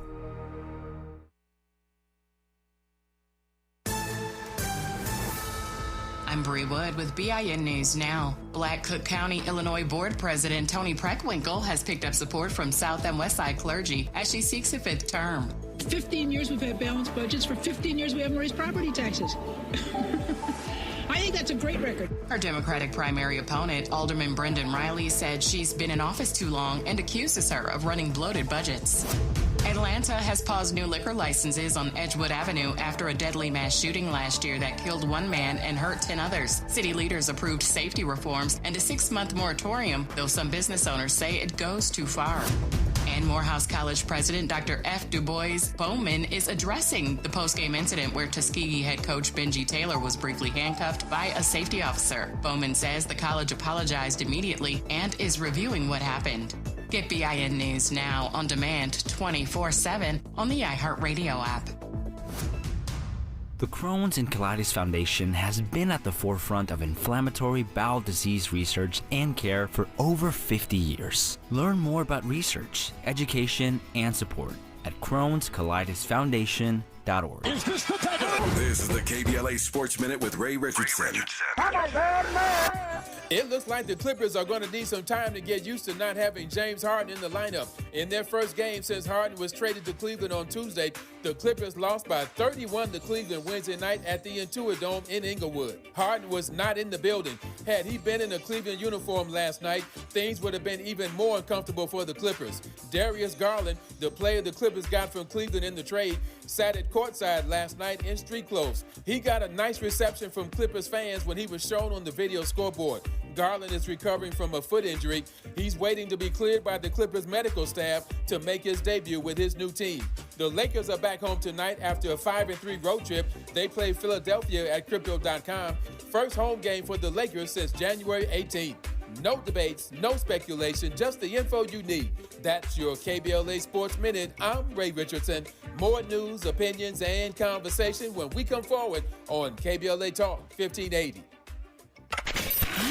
We've got a lot to talk about. Hi, I'm Zoe Williams, a.k.a. the voice of reason, encouraging you to join me weekdays from 7 to 9 p.m. for the world's most intriguing relationship radio roundtable. Every night, I facilitate and encourage our loyal listeners to participate in the most engaging relationship discussions you'll hear anywhere. So make it a point to rendezvous with me, Zoe Williams, the voice of reason, Monday through Friday, 7 to 9 p.m. Pacific Standard Time. Trust me, your relationships will never be the same. The VOR is on fire tonight. Unapologetically progressive. KBLA Talk 1580. We've got your black. Ready to order? Yes. We're earning unlimited 3% cash back on dining and entertainment with a Capital One Saver card. So let's just get one of everything. Everything? Fire everything. The Capital One Saver card is at table 27, and they're earning unlimited 3% cash back. Yes, Chef!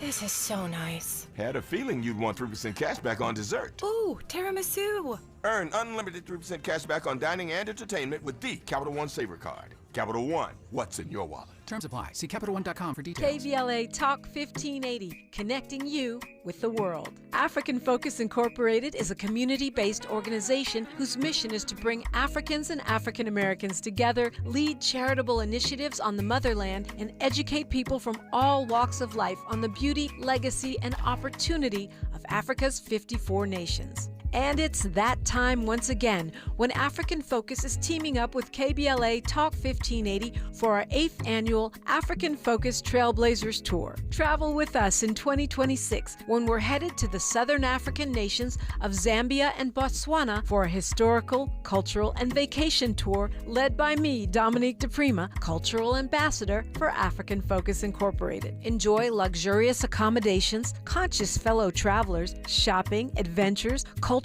tours, wildlife safaris, and a giant waterfall, one of the world's 7 wonders, along with a chance to be of service at an orphanage on the continent. Become an AFI Trailblazer by exploring the motherland with a nonprofit organization that has members in Africa and America to help roll out the red carpet for you, and together we'll make a difference and have fun doing it. For more information, visit africanfocus.org or call 310-676-7300. That's 310-676-7300 or africanfocus.org. Whether it's stateside or exploring the diaspora, we're with you every step of the way. African Focus and KBLA Talk 1580. Come go with us. Made fresh daily in Leimert Park, Los Angeles, California. You're listening to Tavis Smiley.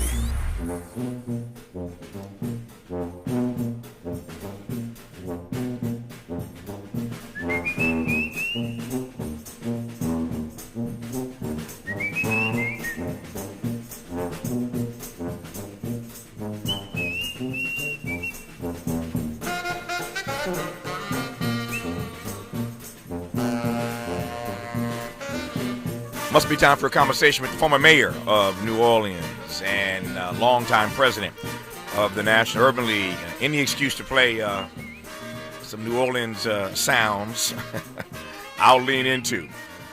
We are pleased to welcome back to this program the president of the National Urban League, Marc Morial. Marc, how are you, sir? Tavis, great to be with you, and love to hear that Mardi Gras music. And guess what? It's Mardi Gras season in New Orleans. It is indeed. It is indeed. Love it, man, and always great to be with you, man, and be in conversation. Great to hear your voice. I want to talk about the new Urban Civil Rights Museum. I want to push that in a second, I promise. That's the main reason why I wanted you on, but I obviously can't talk to you without asking you some politics. Let me just start with a broad question. Your read of this moment. I was just saying to a guest before you came on that I see the Democratic Party now in this debate. Again, you're the former mayor of that city, and I see the Democratic Party in this debate now about whether or not this notion of abolishing ICE, that frame, that formulation, fits into a winning political playbook. We talked about that a little bit today. We're going to talk about it more in the days to come as we push toward these midterms. But broadly speaking, how are you feeling right about now? Well, let me say this, Tavis. There is no doubt that, quote, abolishing ICE as it is constituted now, wearing masks, terrorizing people, conducting warrantless searches, attacking people and shooting people on the streets of American cities. It's not about abolishing ICE and not having an immigration enforcement system. It's about eliminating a system of violence and terror and brutality and abuse. And what we've seen on the streets of American cities is unacceptable, unconstitutional, un-American, and I expect all freedom-loving, justice-loving people who respect the American Constitution to stand up to what we see. There is no basis. You just paint with a broad brush and say, these are dangerous criminals. No, these are citizens. These are people that have the right to be in the country. And there's just been a broad sweep through these cities, targeted and chosen for political purposes. And I just feel like we must stand up to it. Let me ask. I think that those that do not will hang their heads in shame in the future. Let me ask you what your read is of how we are standing up or not to what we see, given your point. And I asked that question with this notion. Donald Trump said yesterday, we played a clip earlier, I won't play it again now, Mark, played a clip earlier where Donald Trump said that he was asked a question yesterday what he learned about Minnesota. What have you learned about Minnesota? He said, I learned that our immigration policy needs to have a softer touch. That was his phrase, talking to NBC, that his policy could use a softer touch. Now, again, this is Donald Trump saying it, so take it with a grain of salt. But that's what he said yesterday. What's your read of how, as a nation, we are, in fact, or not, standing up to what we see? So I see elected officials like the governor of Illinois and the mayor of Chicago, J.B. Pritzker, and Brandon Johnson, who are unapologetic and unyielding. Yep. I see Governor Walz and Jacob Fry, the mayor of Minneapolis, standing up and are unyielding. I see men and women who are using their First Amendment right to peacefully assemble and protest standing up. I see members of Congress, in some cases, standing up in a very strong way against what we see, which is an attack on American decency and an attack on our Constitution. I think that in this moment, we must continue to raise our voices. Those of us in the civil rights community will continue to raise our voices. We'll continue to hold elected officials accountable on something that is fundamental to the country. And some, Tavis, have been slow to stand up. There can be no equivocation when law enforcement resorts to brutality.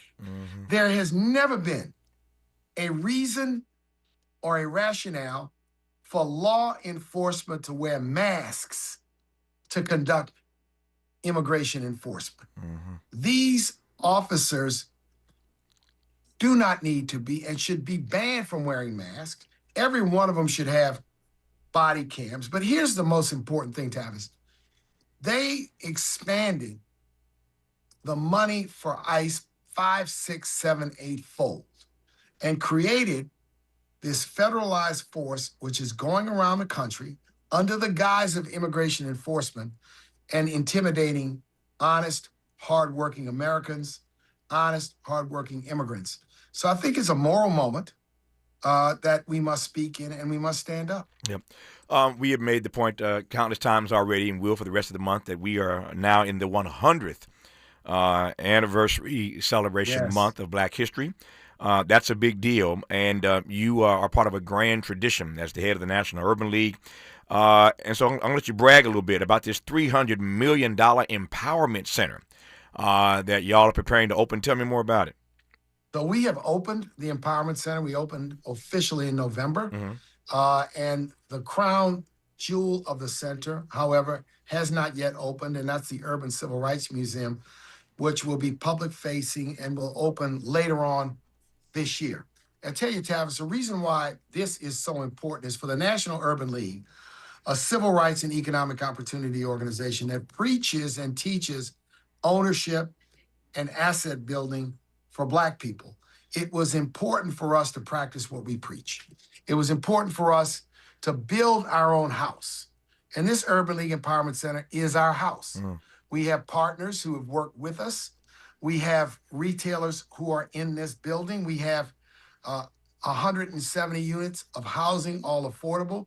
We have other incredible Black-focused organizations, the Studio Museum of Harlem, United Negro College Fund, its New York chapter. All of this is what you see. So when you come to New York and you come to 125th Street, you've got to come and see what we've done. Later this year, you'll have an opportunity to visit the Urban Civil Rights Museum, which is important in this moment because with the attacks on the Smithsonian, the Black Smithsonian Museum, with attacks and book bans, with attacks on our history, it's doubly important, triply important, quadruply important that we elevate this story about our history. This museum is different. It will chronicle the Black Northern experience, the civil rights experience of the North, from 1619 all the way to the present. And at its core, it will celebrate the Great Migration and the Harlem Renaissance, which are so indispensable to the reputation, image, and life of the neighborhood where we are today, and that is Harlem. We're talking about Marc Morial, talking with Marc Morial, the president of the National Urban League, about the Urban Civil Rights Museum set to open later this year inside this $300 million empowerment center in New York City. More with him when we come forward on Tavis Smiley. From California to the Carolinas, everybody's listening to Tavis. More when we come forward. And we're live here outside the Perez family home, just waiting for the... And there they go, almost on time this morning. Mom is coming out the front door strong with a double-arm kid carry. Looks like Dad has the bags. Daughter is bringing up the rear. Oh, but the diaper bag wasn't closed. Diapers and toys are everywhere. Ooh, but Mom has just nailed the perfect car seat buckle for the toddler. And now the eldest daughter, who looks to be about 9 or 10, has secured herself in the booster seat. Dad zips the bag closed, and they're off. But looks like Mom doesn't realize her coffee cup is still on the roof of the car. And there it goes. Oh, that's a shame. That mug was a fam favorite. Don't sweat the small stuff. Just nail the big stuff. Like making sure your kids are buckled correctly in the right seat for their age and size. Learn more at nhtsa.gov/the right seat. Visit nhtsa.gov/the right seat. Brought to you by NHTSA and the Ad Council. What's up? What's up? What's up? We got to laugh the pain away. Hey, KBLA delegation, happy Black History Month. Around here, we celebrate our culture, our community, and our contributions daily. But this year, as we observe the 100th anniversary of Black History Month celebrations, we're excited about our annual KBLA Talk 1580 Black History Month Luncheon, honoring comedy greats. On Thursday, February 26th at the Grammy Museum in downtown LA, we're toasting D.L. Hughley, Melanie Camacho, Earthquake, Munell, Dion Cole, and Martin Lawrence, with a surprise guest appearance. A limited number of individual tickets for the luncheon remain, so now would be a good time to head to KBLA1580.com to secure one for yourself. That's KBLA1580.com. A little laughter goes a long way, especially in times like these. So come, join us for our annual KBLA Talk 1580 Black History Month Luncheon, Thursday, February 26th at the Grammy Museum. Again, tickets are available right now at KBLA1580.com. Well, I hang around my boy. He's been married for 6 years. Videotaping his wedding day, never watched it. Now and every day he watch it every day, but he watch it in reverse. Because he said he loves seeing himself take that ring back off of that finger. Walking back down that aisle, just waving at her ugly mother down the church. Getting back in the limo, back at the bachelor party. Look how happy I was.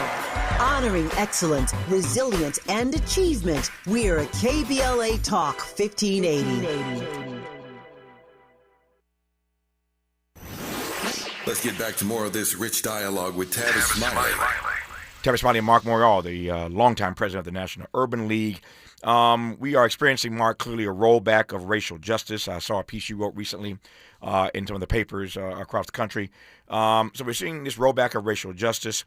We are also, of course, in a moment right now, as you mentioned earlier, where we are seeing attempts, at least, to relegate our history to the dustbin. I guess my question is, celebrating 100 years of Black history this month, what the narrative is going to be, what the history books will say years from now about how we Black folk navigated our way through this critical American moment. Put another way, what are they going to say about how we showed up? Tavis, that's a very legitimate and important question.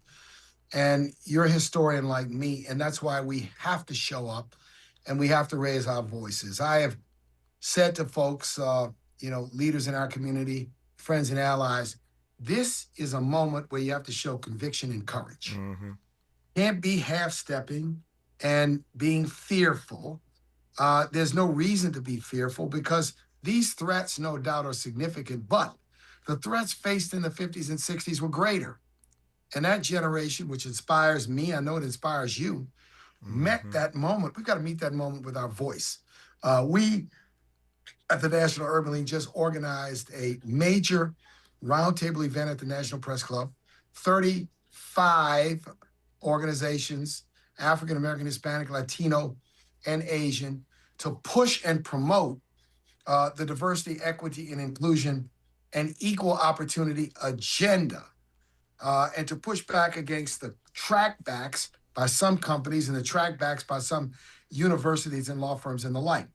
We showcase, Tavis, and this is important, and it's probably a person that'd be a great guest on your show, some polling which shows that the American people, by a 2-to-1 margin, support the concept of equal opportunity, diversity, equity, and inclusion.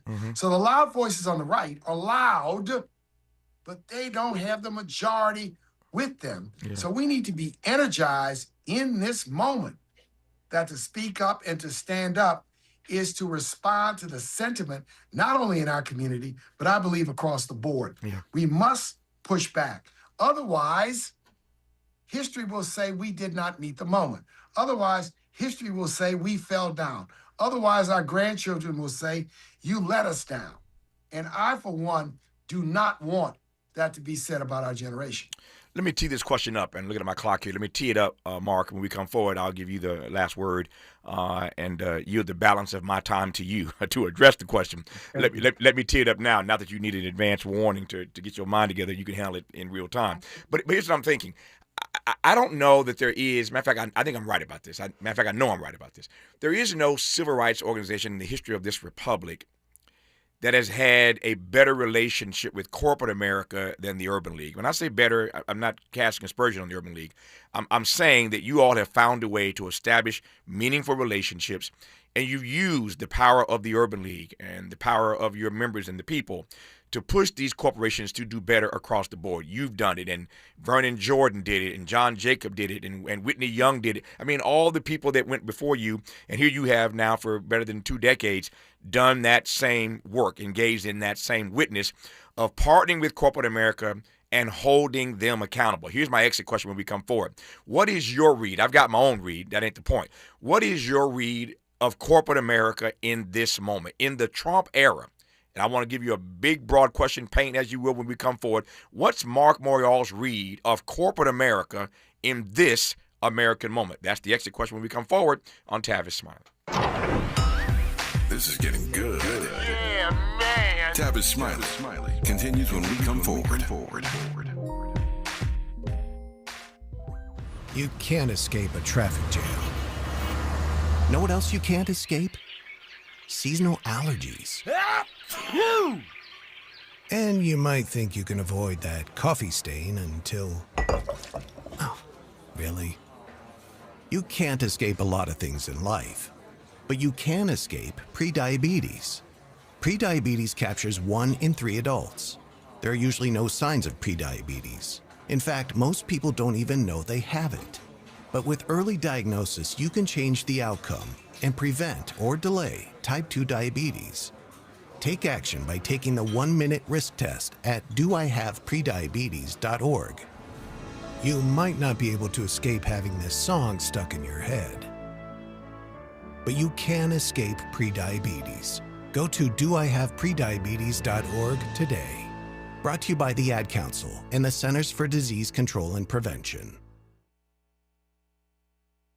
KBLA Talk 1580. We've got a lot to talk about. Imagine a Los Angeles where everyone can thrive, where communities have access to the resources they need to succeed. That's the vision of Detours Mentoring Group, Inc. They're dedicated to improving life in LA County by providing educational support, employment assistance, and spaces for community engagement. By 2050, they want LA to be the best place to connect, create, learn, live, and play. They're working toward an education system that's well-resourced and culturally responsive, becoming a hub for artists and innovators, and making sure everyone has access to healthy food, quality healthcare, and safe housing. It's about building a future where we all have the chance to succeed. We invite you to learn more about their mission and get involved with Detours Mentoring Group, Inc. This is a community call to action from KBLA Talk 1580. KBLA Talk 1580. We've got a lot to talk about. KBLA Talk 1580 reminds you that we keep us safe. Every girl deserves a chance to shine. That's the belief behind Forgiving for Living, Inc. Since 1999, this organization has been empowering at-risk girls ages 13 to 18, helping them overcome behavioral and mental health challenges. Founder Wendy Gladney's personal journey inspired the mission to give girls hope and purpose through the power of forgiveness. Through their ambassador program, workshops, and annual conference, Forgiving for Living has touched over 3,000 young lives, providing mentoring, life skills, training, and tools for building self-esteem and confidence. You can make a difference. Visit forgivingforliving.org to donate, volunteer, become a mentor, or find help for a young girl in need. Forgiving for Living, Inc., building brighter futures for young girls. Visit forgivingforliving.org today. This is a community call to action from KBLA Talk 1580. Sometimes he fails at fitting in, but we're okay with that. You're inside the Tavis Smiley Show. The Urban Civil Rights Museum is opening later this year in New York City as part of the $300 million Empowerment Center brought to us by the National Urban League, now helmed for over 2 decades by our friend and brother Marc Morial, former mayor of New Orleans. I close with this question, Marc. 3.5 minutes, 4 minutes, all yours. What is your read as president of the National Urban League of corporate America in this Trump moment? Corporate America, like many communities in the United States, does not speak with a single voice. Mm-hmm. That's number one. Number two, we have something that has occurred in the last year that's unprecedented, which is a president who's openly hostile to civil rights, openly hostile to diversity, equity, and inclusion, and who has sought to use the power of the government, its regulatory power, its funding power, to threaten corporations and universities and law firms to discontinue their commitments or threaten regulatory penalties, threaten loss of money. This is what makes this moment different. So what would I say? I say that there are those who have not yielded one bit, and many of them have not necessarily been vocal. But if you look at the companies whose shareholders have rejected anti-diversity, equity, and inclusion shareholder resolutions, it's a significant number. And then there are those who just turned around and backed away from their commitments. Mm-hmm. Some of them are facing financial challenges. Some of them have faced internal backlash. And then there are those, Tavis, who I think are trying to have it both ways, trying to finesse their way around it because they understand how important equal opportunity, diversity, equity, and inclusion. What disappoints me? What disappoints me is the lack of courage I've seen in some business leaders who have not been willing to stand up even when they have conviction. And that's disappointing to me in this moment because all of this is about standing up for American democracy and for what people know in their heart of hearts and their soul of souls is right.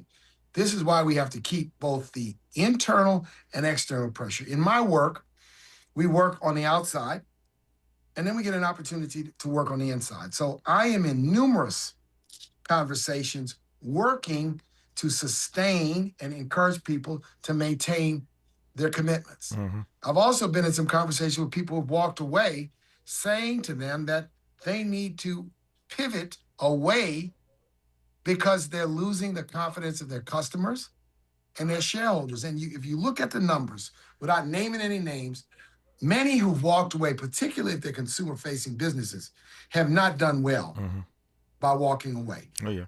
And that is, to me, the risk. So what is the point? Diversity, equity, and inclusion, what it means, Tavis, is civil rights and equal opportunity. Yeah. It's our birthright to be able to pursue and have a fair shot at the job, at the contract, at the house, at the business opportunity.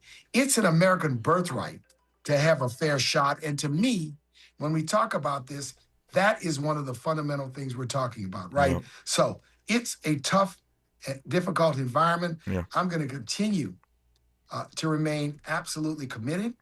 as I know many, many are, but it's not as simple. Yeah.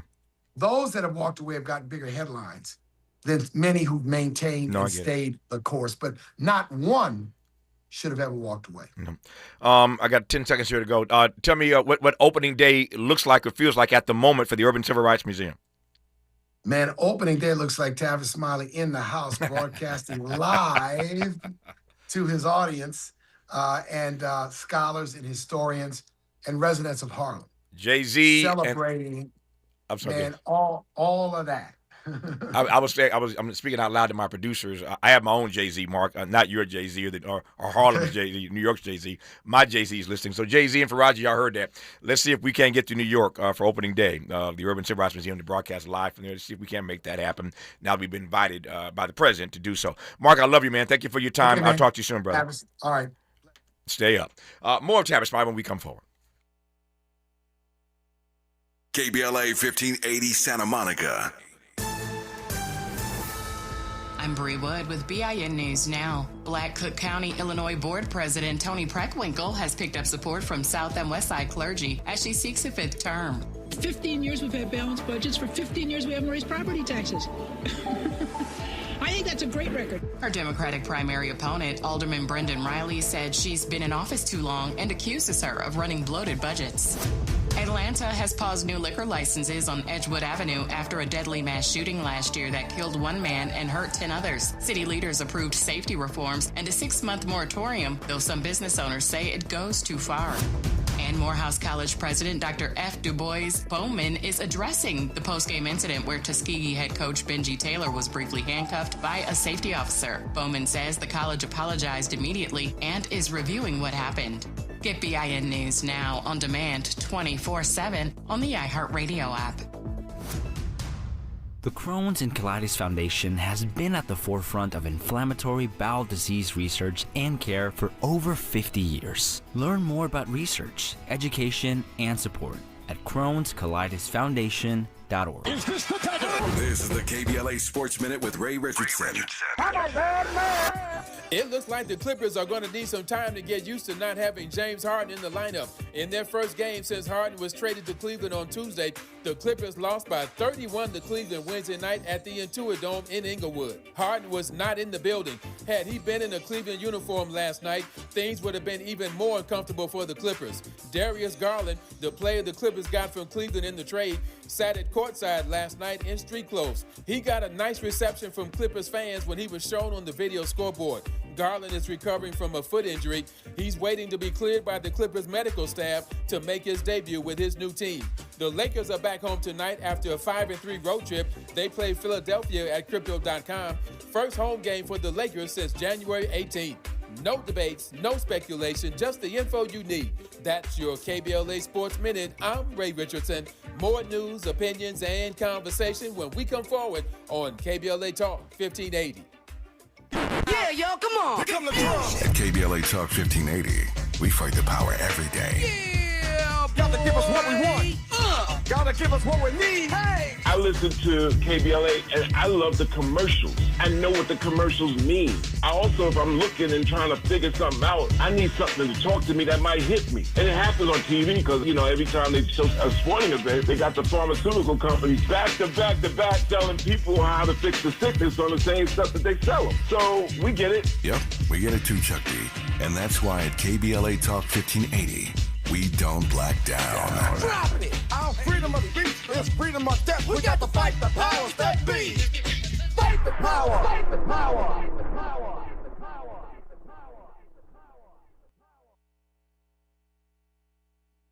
I wanna be no black Southern woman, the kind my mother never got to be. I wanna have for every Sunday to block out all the sun rays. A hug for everybody that I see. I wanna sit out on my porch and drink my coffee. Smell the sweet magnolia on the breeze. Walking barefoot in my garden, peace and open-hearted. stories while I'm selling peace.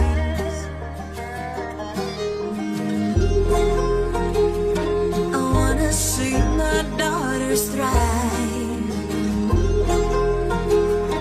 and look their babies in the eyes.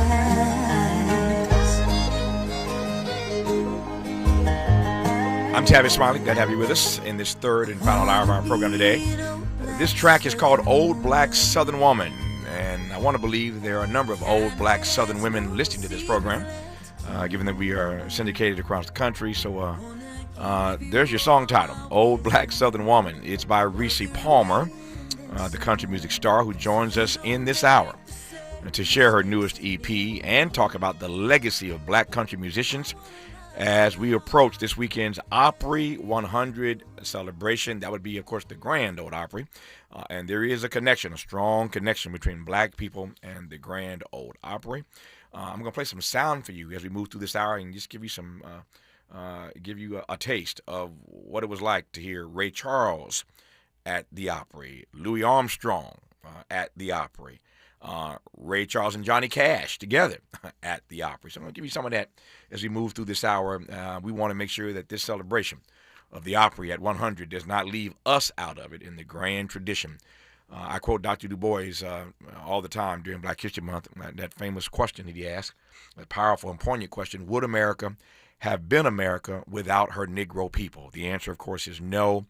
And we have touched every aspect of American life in this country, and you just can't imagine the soundtrack of our lives without black voices on it. And I mean black voices in every genre of music, including country. And so I'm pleased to welcome back to this program the Grammy-nominated singer-songwriter Rissi Palmer. Rissi, how are you today? Good to hear your voice again.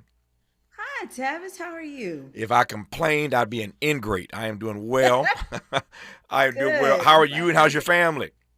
I'm good. I mean, these kids keep insisting on eating and growing up, so they insist on eating, so you got to keep making music. I ain't mad at you. Yeah, I got to keep working, child. Well, we want to thank your kids for their hunger, because as long as they got to eat, you got to do music, and we are all the better for it. Let me I'll get to the Opry 100 as we move through this conversation. Glad I've got you for the hour. Tell me about that track. We'll talk about the EP more broadly, but tell me about that track we heard to start this hour, Old Black Southern Woman. Well, first of all, thank you so much for having me. I'm glad to be back on with you. My pleasure.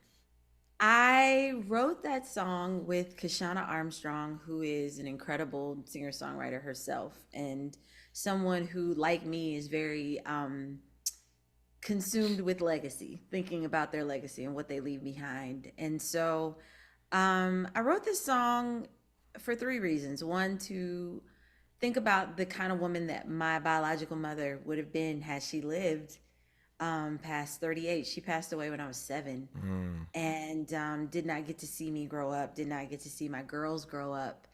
And so I think a lot about her. And so this was kind of like a vision board of not only the kind of old woman that I want to be, but the kind of older woman I assumed that my mom would have been. And also to pay homage to the Black women that raised me, that helped to raise me. My amazing stepmother, who is my mother, my grandmother, my great-grandmother. And also, thirdly, just to honor the fact that, like, getting old is a blessing. I know we think a lot about, gray hair and wrinkles and all that kind of stuff, but, like, how wonderful is it to watch your babies grow up, or to get to see the people you love evolve and grow, and see yourself evolve and grow. So that was the whole idea behind the song. Yeah. You went there, so let me follow you. And if I'm pressing too hard, tell me and I'll back up. That's okay. But how does one navigate? How does a black girl specifically navigate her life when she loses her mother, her precious mother, at 7? I can't imagine at this age how I would have navigated my life if I'd lost my mother at 7. Now, again, if it happens, you got to deal with it. Life goes on. I get that. I'm not naive in that regard. But whenever I hear comments like that, I try to put myself in the shoes of the other person, not with sympathy, but with empathy. And I asked myself, if I were in Rissi's shoes, how would I have navigated my life from the age of 7 until now without my mama? And I started thinking of all the moments I've had with her and all the ways in which she supported me and all the places we've gone together and all the laughs we've had. And Lord help me, all the meals, speaking of eating and your hungry kids, all the meals I've had. I can't imagine having missed out on all of that from the age of 7 until now. So how is Rissi Palmer? Let me do this. I'm looking at my clock. It's not going to be fair to give you 30 seconds to answer that question. So you know where I want to go when we come forward, asking about your life since the age of 7, losing your mother. We got into we'll get more deeply into the music. We talked about one track, but there's many more tracks to play. A lot more to talk about this new EP called Perspectives and the celebration of the Grand Ole Opry at 100 with Rissi Palmer on Tavis Smiley. Raise my rose and all my softness. Enjoy myself and careless. Sit unbound. Generous listening. Charitable listening. It's why everybody wants to talk to Tavis. The conversation continues when we come forward. Hi, I'm Tavis Smiley. The tools to hold a meaningful conversation should not be reserved just for a privileged few. It is a skill our world desperately needs in every community, at every table. So I'm pleased to announce the Founding Members Scholarship Program for my online course, The Art of Conversation, in 4 different categories. The Community Builder, for those who serve others, the Rising Voice for emerging communicators, the Bridge Builder for underrepresented perspectives, and the Determined Scholar for those facing financial hardship. If finances are the only barrier between you and this training, well, let's hurdle that barrier. We're accepting applications right now at tavistalks.com. That's tavistalks.com. The priority deadline is February the 10th. So visit tavistalks.com right now and let's build this table together. Wouldn't it be great if life came with a remote control? You know, you could hit pause when you needed to, or hit rewind, like that time you knocked down that wasp's nest. Uh-oh. Or that time you forgot to roll up your windows in the car wash. Fantastic. Yeah, a remote control would have come in handy then. Well, life doesn't always give you time to change the outcome, but prediabetes does. With early diagnosis and a few healthy changes like managing your weight, getting active, stopping smoking, and eating healthier, you can stop prediabetes before it leads to type 2 diabetes. It's easy to learn your risk. Take the 1-minute test today at doihaveprediabetes.org. Life doesn't come with a remote control. Yikes! So you're on your own with the wasps. You have the power to take control of prediabetes. Visit doihaveprediabetes.org today. That's doihaveprediabetes.org. Brought to you by the Ad Council and its Prediabetes Awareness Partners. KBLA Talk 1580. We've got a lot to talk about.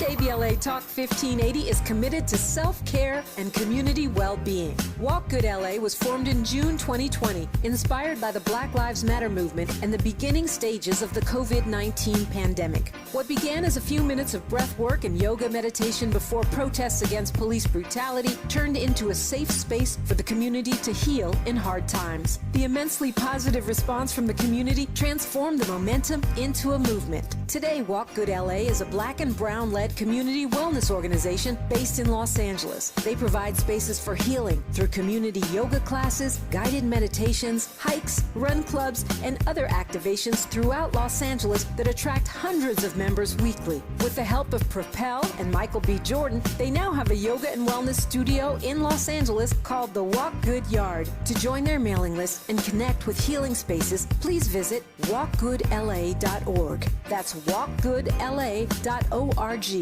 Or find them on Instagram at walkgoodla. This is a community call to action, a community call to healing from KBLA Talk 1580. Freedom is an endless meeting, so let's get back to it with Tavis Smiley.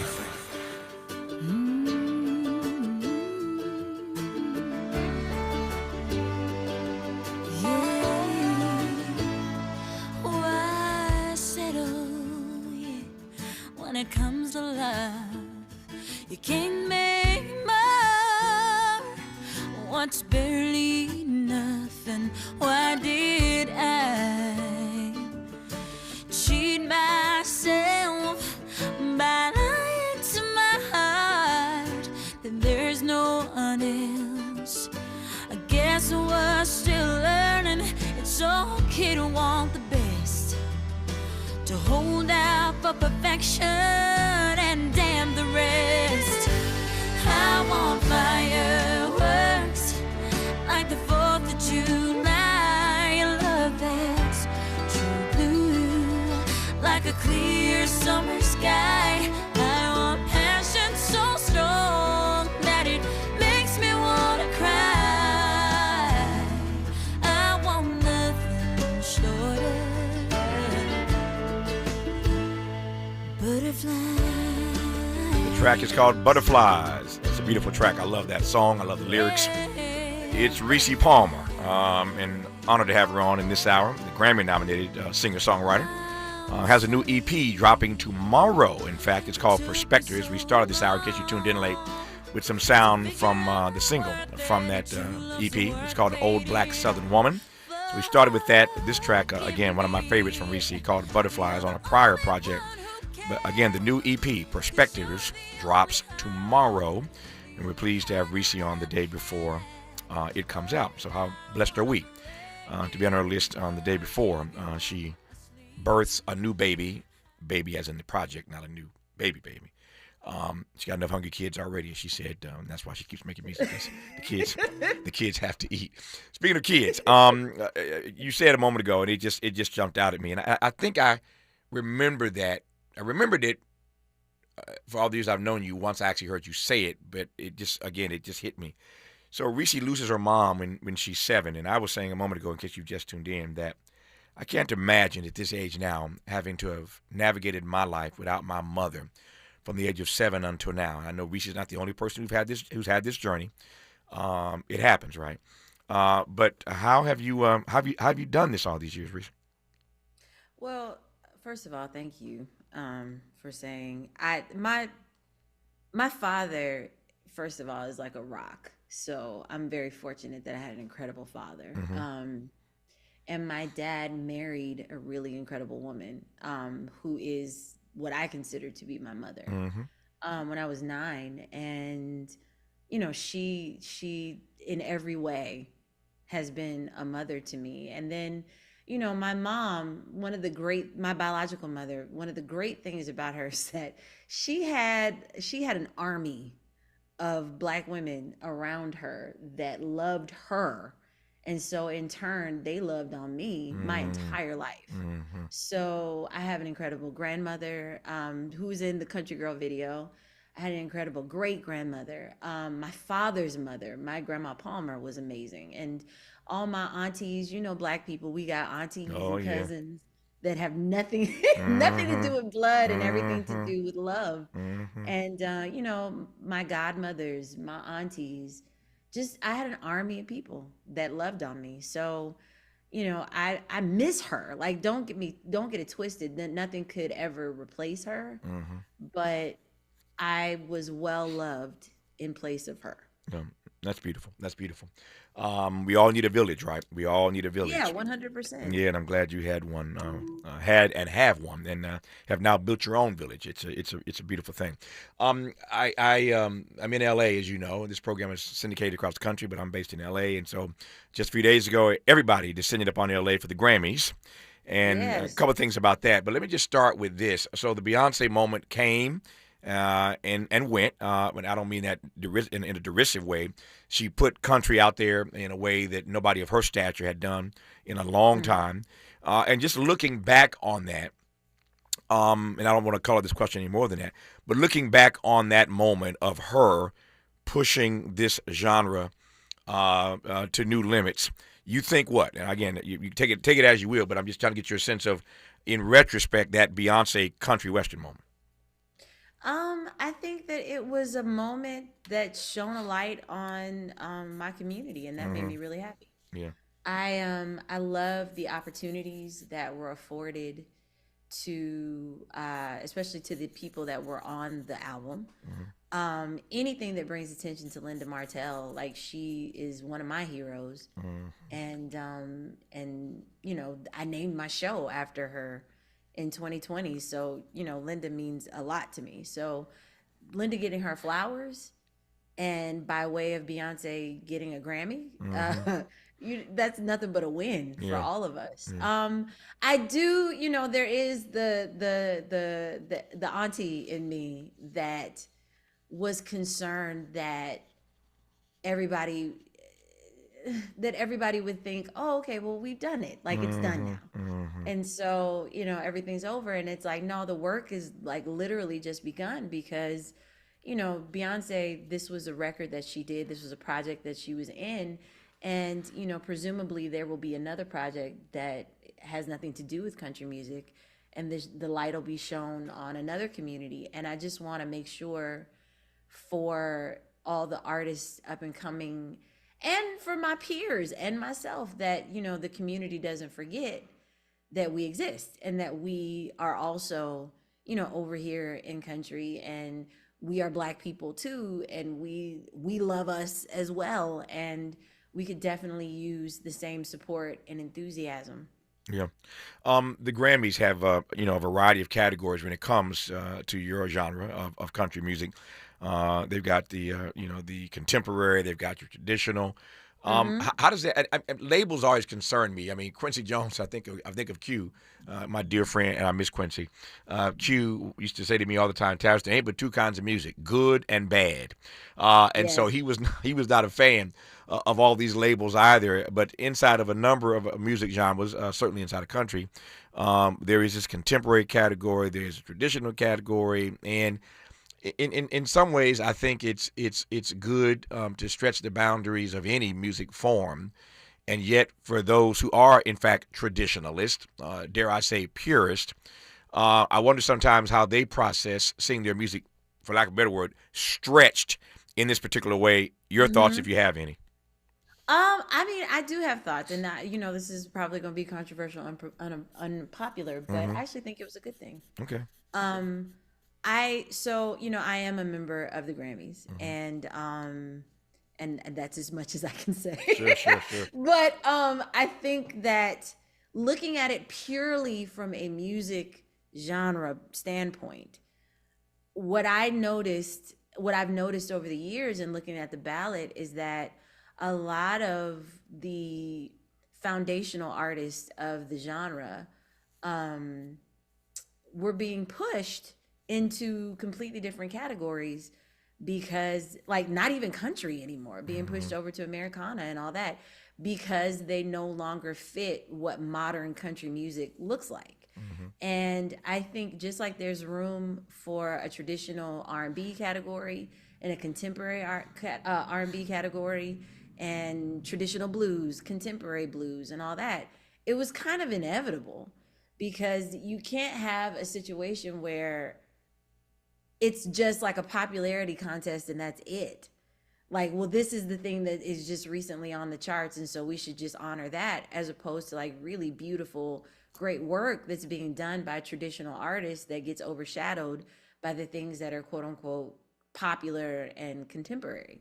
So I like that it made space for both of these things to exist, because again, genres that aren't growing are dying. Yeah. Things that aren't evolving are dying. Yeah. So, it's natural that country music is growing and changing and including a lot of other genres. It'd be nice if they included the originators of those genres, but that's a conversation for another day. But I think there's room for both. And so I saw it as a plus. Yeah. I would love, were you still here, to ask the question I just posed to Rissi of Ray. That would be Ray Charles, Rissi and Ray. We all seen the movie 1,000 times. Jamie Foxx wins the Academy Award for playing Ray Charles in the movie Ray. And you all recall the scene where he is telling his bandmates he's going to do a country album. You recall the scene where he's telling the record executive he wants to do a country album and why he loves country. And everybody's rolling their eyes. The record company ain't trying to hear it. His band is like, so you're going to abandon us again, and now you're going to do country? How do we fit into this? You recall the movie, and you recall those particular scenes. But Ray Charles did everything, and did everything well, including country. He was not going to be denied. He was not going to be boxed in. So you can't talk about the Opry at 100 without talking about Ray Charles. I'm going to let this ride for a second. Just sit back and just feel the vibe. This is Ray Charles at the Opry, Ring of Fire.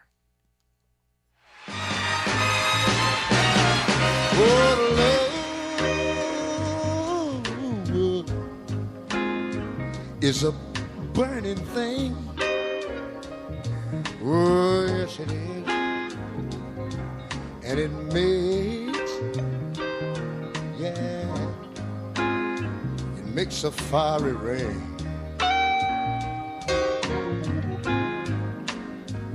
Girl, you know I'm bound and I'm bound by wild desire. Oh, yes, I am, baby, because I fell into your ring of fire.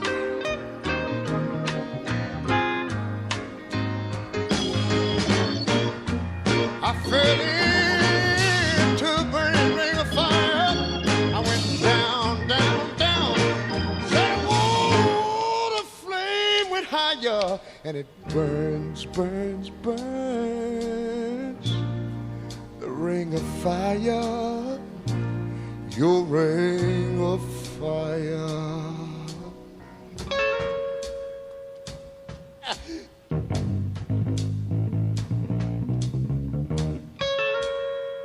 Woo!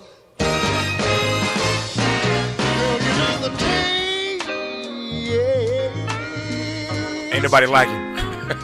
Ain't nobody like him. I'm sitting in L.A., as you well know, and literally just a few miles from where I sit are the RPM studios, the studios of Ray Charles, which is now a museum, literally just a few miles from where I'm sitting right now. And I've been there many, many times. I went there many, many times to hang out with Ray Charles when he was living and to talk to him and spend time with him and interview him. I love that particular building. I was just in it maybe a few months ago. I was in there for a luncheon. And they change out the exhibits so you can see some of the belongings and the memorabilia that connects you to the memory, the life and legacy of the artistic giant and genius, Ray Charles. Every time I hear him, Rissi, when you hear, as Ray Charles, as only Ray Charles could do, when he weaves in that gospel and that soul with that country, I mean, every arrangement that I ever heard him do that is in the country genre, he put his own funk on it, right? But when he weaves all that stuff together, again, can't nobody do it like Ray Charles did it. And again, you can't talk about the Opry 100 without talking about Ray Charles. We'll play some Louis Armstrong a little bit later in this conversation with Rissi.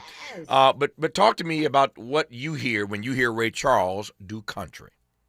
I hear that's country.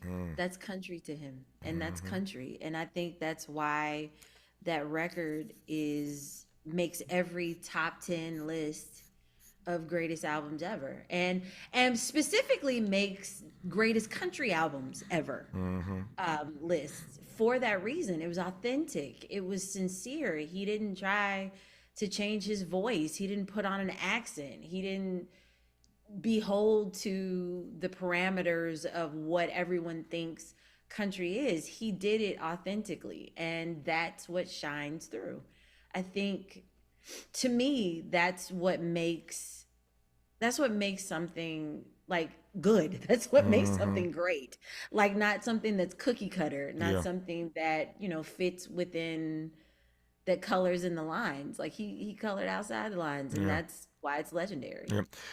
Inside the genre, I got about 90 seconds here now for this question. We'll spend more time when we come forward for the rest of the hour. But inside the genre, do people? This question almost sounds silly to me, but I want to ask it anyway. Since you went there, I want to follow you. Inside the country genre, does the music sound less authentic if it doesn't have that accent, as you put it? I mean, okay, you know what? I'll tell you an anecdote. Okay. I remember when my first record came out, and this was like 2007, and I grew up in the Midwest, and I was born in Pennsylvania, and both my parents are from Georgia, so I have a little bit of an accent because of growing up in the house with them. and my family and all that. Mm-hmm. And we code switch for sure whenever we're all together. But I remember someone writing me and saying, I hate that you put on an accent. That just makes me sick. And, you know, and but for that time, that was right. I, like in the very beginning, I did that because I wanted to sound more like, so I did put it on extra thick. And I remember from that moment, I never did it again. Wow. But you have artists in country music that are huge, that are from Canada, that are from Australia, that are from Philadelphia. Yeah. So, you know. I love that she is so open, so honest, so transparent. I got a quick question I want to ask about the story that she just told, that she never did it again.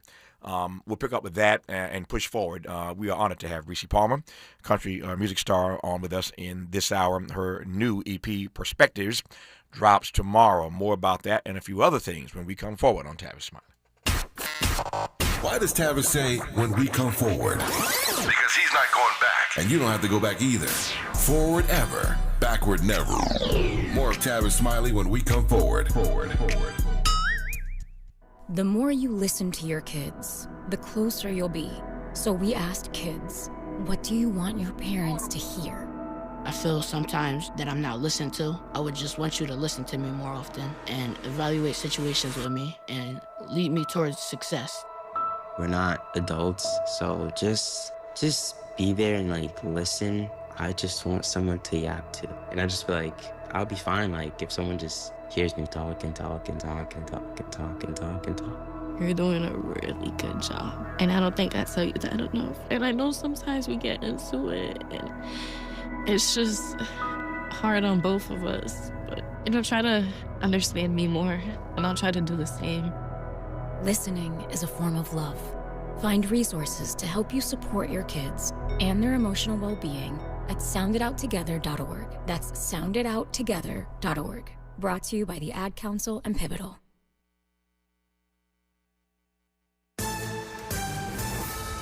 I'm Bree Wood with BIN News Now. Black Cook County, Illinois Board President Toni Preckwinkle has picked up support from South and West Side clergy as she seeks a fifth term. 15 years we've had balanced budgets. For 15 years we haven't raised property taxes. I think that's a great record. Her Democratic primary opponent, Alderman Brendan Riley, said she's been in office too long and accuses her of running bloated budgets. Atlanta has paused new liquor licenses on Edgewood Avenue after a deadly mass shooting last year that killed one man and hurt 10 others. City leaders approved safety reforms and a 6-month moratorium, though some business owners say it goes too far. And Morehouse College President Dr. F. Du Bois Bowman is addressing the post-game incident where Tuskegee head coach Benji Taylor was briefly handcuffed by a safety officer. Bowman says the college apologized immediately and is reviewing what happened. Get BIN News Now on demand 24/7 on the iHeartRadio app. The Crohn's and Colitis Foundation has been at the forefront of inflammatory bowel disease research and care for over 50 years. Learn more about research, education, and support at Crohn'sColitisFoundation.org. This is the KBLA Sports Minute with Ray Richardson. It looks like the Clippers are going to need some time to get used to not having James Harden in the lineup. In their first game since Harden was traded to Cleveland on Tuesday, the Clippers lost by 31 to Cleveland Wednesday night at the Intuit Dome in Inglewood. Harden was not in the building. Had he been in a Cleveland uniform last night, things would have been even more uncomfortable for the Clippers. Darius Garland, the player the Clippers got from Cleveland in the trade, sat at courtside last night in street clothes. He got a nice reception from Clippers fans when he was shown on the video scoreboard. Garland is recovering from a foot injury. He's waiting to be cleared by the Clippers medical staff to make his debut with his new team. The Lakers are back home tonight after a 5-3 road trip. They play Philadelphia at Crypto.com. First home game for the Lakers since January 18th. No debates, no speculation, just the info you need. That's your KBLA Sports Minute. I'm Ray Richardson. More news, opinions, and conversation when we come forward on KBLA Talk 1580. Hi, I'm Tavis Smiley. The tools to hold a meaningful conversation should not be reserved just for a privileged few. It is a skill our world desperately needs in every community, at every table. So I'm pleased to announce the Founding Members Scholarship Program for my online course, The Art of Conversation, in 4 different categories: the community builder for those who serve others, the rising voice for emerging communicators, the bridge builder for underrepresented perspectives, and the determined scholar for those facing financial hardship. If finances are the only barrier between you and this training, well, let's hurdle that barrier. We're accepting applications right now at tavistalks.com. That's tavistalks.com. The priority deadline is February the 10th. So visit tavistalks.com right now and let's build this table together. KBLA Talk 1580, connecting you with the world. African Focus Incorporated is a community-based organization whose mission is to bring Africans and African Americans together, lead charitable initiatives on the motherland, and educate people from all walks of life on the beauty, legacy, and opportunity of Africa's 54 nations. And it's that time once again when African Focus is teaming up with KBLA Talk 1580 for our 8th annual African Focus Trailblazers Tour. Travel with us in 2026 when we're headed to the southern African nations of Zambia and Botswana for a historical, cultural, and vacation tour led by me, Dominique DePrima, Cultural Ambassador for African Focus Incorporated. Enjoy luxurious accommodations, conscious fellow travelers, shopping, adventures, cultural tours, wildlife safaris, and a giant waterfall, one of the world's 7 wonders, along with a chance to be of service at an orphanage on the continent. Become an AFI trailblazer by exploring the motherland with a nonprofit organization that has members in Africa and America to help roll out the red carpet for you, and together we'll make a difference and have fun doing it. For more information, visit africanfocus.org or call 310-676-7300. That's 310-676-7300 or africanfocus.org. Whether it's stateside or exploring the diaspora, we're with you every step of the way. African Focus and KBLA Talk 1580. Come go with us.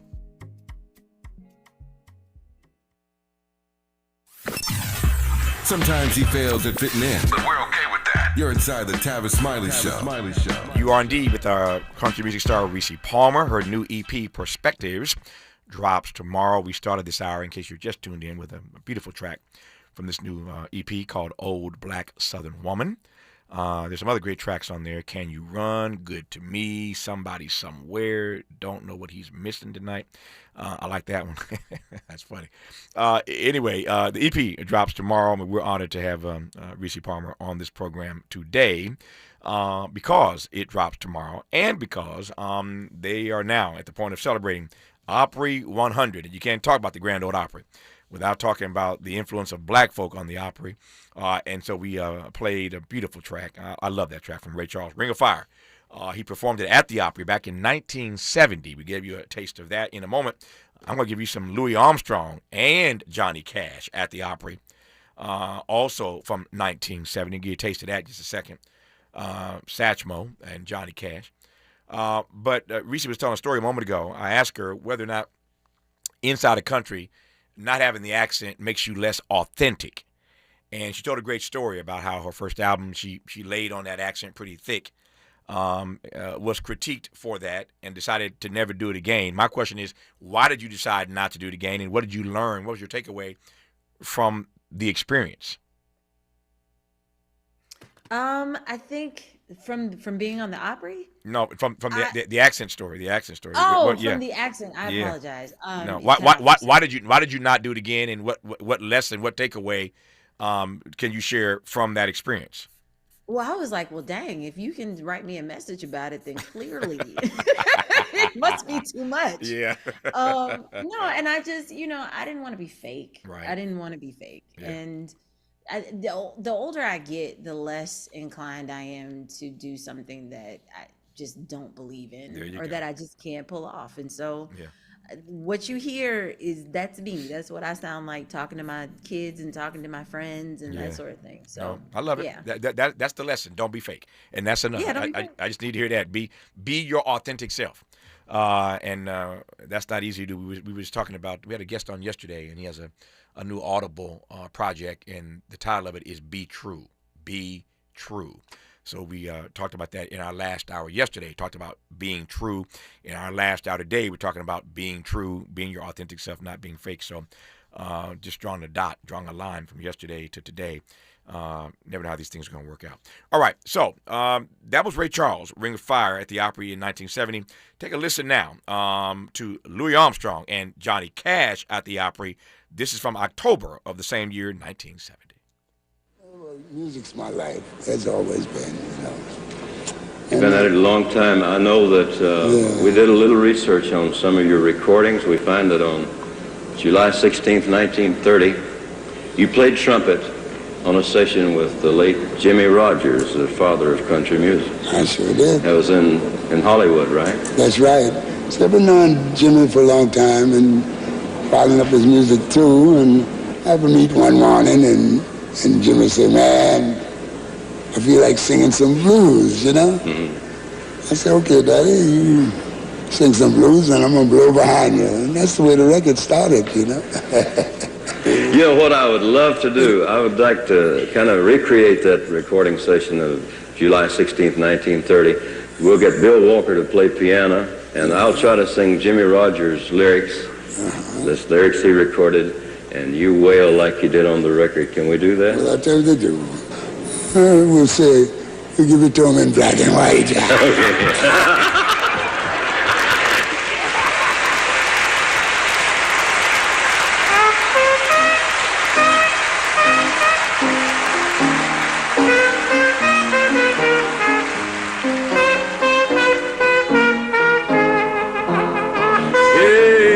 Standing on the corner, I didn't mean no harm.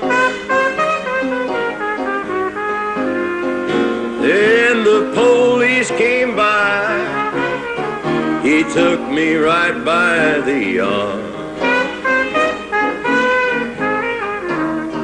And it was down in Memphis, corner of Beale and Main. He said, "Now, hey there, big boy, you better tell me your name." And all I could say was, "Yodelay, yodelay, yodelay."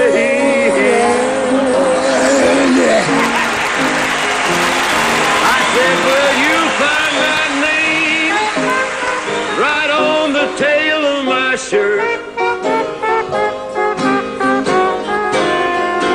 I'm a Tennessee hustler, and I ain't about to wait," I said. That's rich. That is rich. It is special to hear Louis Armstrong and Johnny Cash together, first in conversation. Just to hear them talking back and forth, and then to hear them perform together. I love when Satchmo said, "We're going to give it to him in black and white. We're going to give it to him in black and white." I about fell out this chair. Rissi, please. Yes, please. Go. So I'm going to add a little piece of Black history for you. Give it to me. Louis Armstrong's former wife, Lil Hardin, technically is the first Black woman to ever play on a #1 country song. And that was the song that they did with Jimmy Rogers, Blue Yodel No. 9. And she's the first Black woman to play. She played classic piano on it. Yeah. Yep. Here we are in the 100th year of celebrating Black history, and it started out Negro History Week, of course, but we are now, this month, February, celebrating 100 years of these acknowledgments of our contributions to this country, and leave it to Rissi Palmer to give us some Black history as it relates to this music, and I'm glad she shared that. When you hear, or when I hear, certainly Louis Armstrong and Johnny Cash, I think about all of the great collaborations over the years in country. Talk to me as you see them in your own work about collaborations in country music. No, I think collaborations are, honestly, those are some of the things that you remember most about the music, or the people coming together, whether that is through writing or through the performance. And I was not a duet girl for a really long time until I did a duet with my sister. My one of my favorite collaborators of all time is Miko Marks, who is she's a California girl from Oakland, and she's a country artist, played with the Bill Pickett Rodeo for years. And we did a song together, now like 4 years ago, called Still Here. It's one of my favorite songs that I've ever written and that I've ever sung. And, it's the power of bringing together two like minds, two great voices, and that sort of thing. And I think that the duet is really powerful. Yeah, really powerful. Yeah, it is when Rissi does it, and it certainly is when Louis Armstrong and Johnny Cash do it. I got one more clip I'll play for you before we get done here at the top of the hour. This is Ray Charles and Johnny Cash. So some more Ray Charles, more Johnny Cash, but this time together. We're celebrating Opry 100 this week. In this hour, we are celebrating the release of her new EP, Perspectives, which drops tomorrow. We are celebrating Black History. You're listening to Tavis Smiley.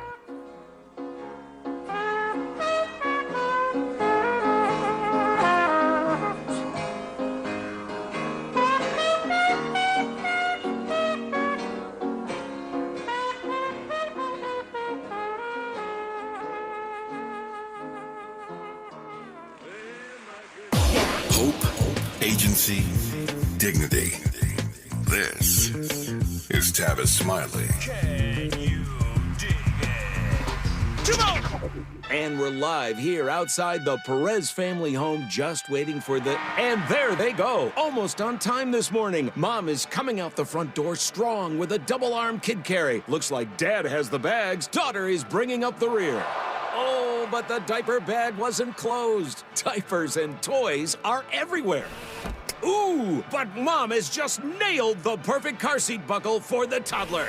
And now the eldest daughter, who looks to be about 9 or 10, has secured herself in the booster seat. Dad zips the bag closed, and they're off. But looks like Mom doesn't realize her coffee cup is still on the roof of the car. And there it goes. Oh, that's a shame. That mug was a fam favorite. Don't sweat the small stuff. Just nail the big stuff, like making sure your kids are buckled correctly in the right seat for their age and size. Learn more at nhtsa.gov/the right seat. Visit nhtsa.gov/the right seat. Brought to you by NHTSA and the Ad Council. What's up? What's up? What's up? We got to laugh the pain away. Hey, KBLA delegation, happy Black History Month. Around here, we celebrate our culture, our community, and our contributions daily. But this year, as we observe the 100th anniversary of Black History Month celebrations, we're excited about our annual KBLA Talk 1580 Black History Month Luncheon, honoring comedy greats. On Thursday, February 26th at the Grammy Museum in downtown LA, we're toasting D.L. Hughley, Melanie Camacho, Earthquake, Munell, Dion Cole, and Martin Lawrence, with a surprise guest appearance. A limited number of individual tickets for the luncheon remain, so now would be a good time to head to KBLA1580.com to secure one for yourself. That's KBLA1580.com. A little laughter goes a long way, especially in times like these. So come, join us for our annual KBLA Talk 1580 Black History Month Luncheon, Thursday, February 26th at the Grammy Museum. Again, tickets are available right now at KBLA1580.com. Well, I hang around my boy. He's been married for 6 years. Videotaped his wedding day, never watched it. Now and every day he watch it every day, but he watch it in reverse. Because he said he loves seeing himself take that ring back off of that finger. Walking back down that aisle, just waving at her ugly mother down the church. Getting back in the limo, back at the bachelor party. Look how happy I was. Honoring excellence, resilience, and achievement, we're KBLA Talk 1580. KBLA Talk 1580, connecting you with the world. African Focus Incorporated is a community-based organization whose mission is to bring Africans and African Americans together, lead charitable initiatives on the motherland, and educate people from all walks of life on the beauty, legacy, and opportunity of Africa's 54 nations. And it's that time once again when African Focus is teaming up with KBLA Talk 1580 for our 8th annual African Focus Trailblazers Tour. Travel with us in 2026 when we're headed to the southern African nations of Zambia and Botswana for a historical, cultural, and vacation tour led by me, Dominique DePrima, Cultural Ambassador for African Focus Incorporated. Enjoy luxurious accommodations, conscious fellow travelers, shopping, adventures, cultural tours, wildlife safaris, and a giant waterfall, one of the world's 7 wonders, along with a chance to be of service at an orphanage on the continent. Become an AFI Trailblazer by exploring the motherland with a nonprofit organization that has members in Africa and America to help roll out the red carpet for you, and together we'll make a difference and have fun doing it. For more information, visit africanfocus.org or call 310-676-7300. That's 310-676-7300 or africanfocus.org. Whether it's stateside or exploring the diaspora, we're with you every step of the way. African Focus and KBLA Talk 1580. Come go with us. He's a paradigm pioneer and the top-rated African-American talk show host in the nation, according to Talkers Magazine. You're tapped in with Tavis Smiley right now. We're about to go to London. I know. I'm so excited. We're about to do some real work together, some music together.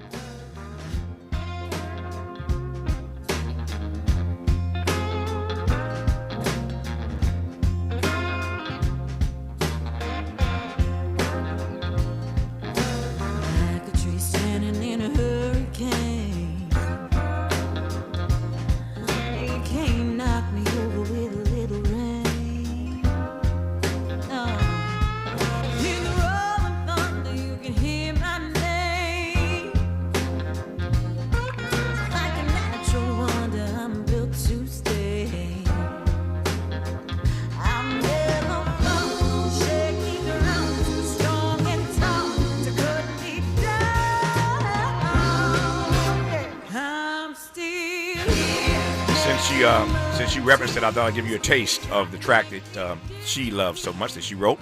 It's called Still Here. Speaking of great collaborations, sounds good, Rissi. All these years later, still sounds good. Say that again, Rissi. I'm sorry, I missed you. Say that again. No, I said thank you so much. I appreciate it. No, it sounds good. Sounds good. All these years later. Tell me what we can expect. I mentioned some of the tracks, and we played, of course, that amazing track, Old Black Southern Woman, to start this hour. Tell me quickly what we can expect from Perspectives, the new EP which drops tomorrow.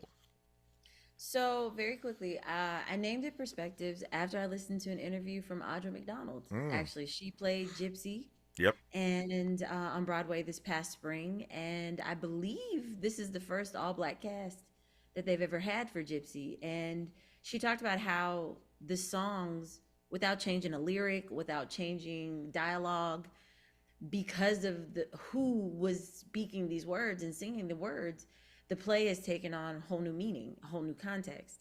And that's true with music as well. Depending on who the vessel is, who's singing it, it takes on all new meaning. Oh, yeah. And so each one of these songs are songs told from my perspective, but there's songs that if you stood back and you looked at them wherever you're coming from, I think you can see something similar and then see some very different things. The new project is called Perspectives from the Grammy-nominated Rissi Palmer. We have her on today, and we're grateful for that. The project drops tomorrow. When we come forward in our remaining moments with her, we'll give you a little bit more Ray Charles and Johnny Cash at the Opry, now celebrating 100 years. You're listening to Rissi Palmer on Tavis Smiley. What's your quarrel with the world? You're listening to Tavis Smiley. You can't escape a traffic jam.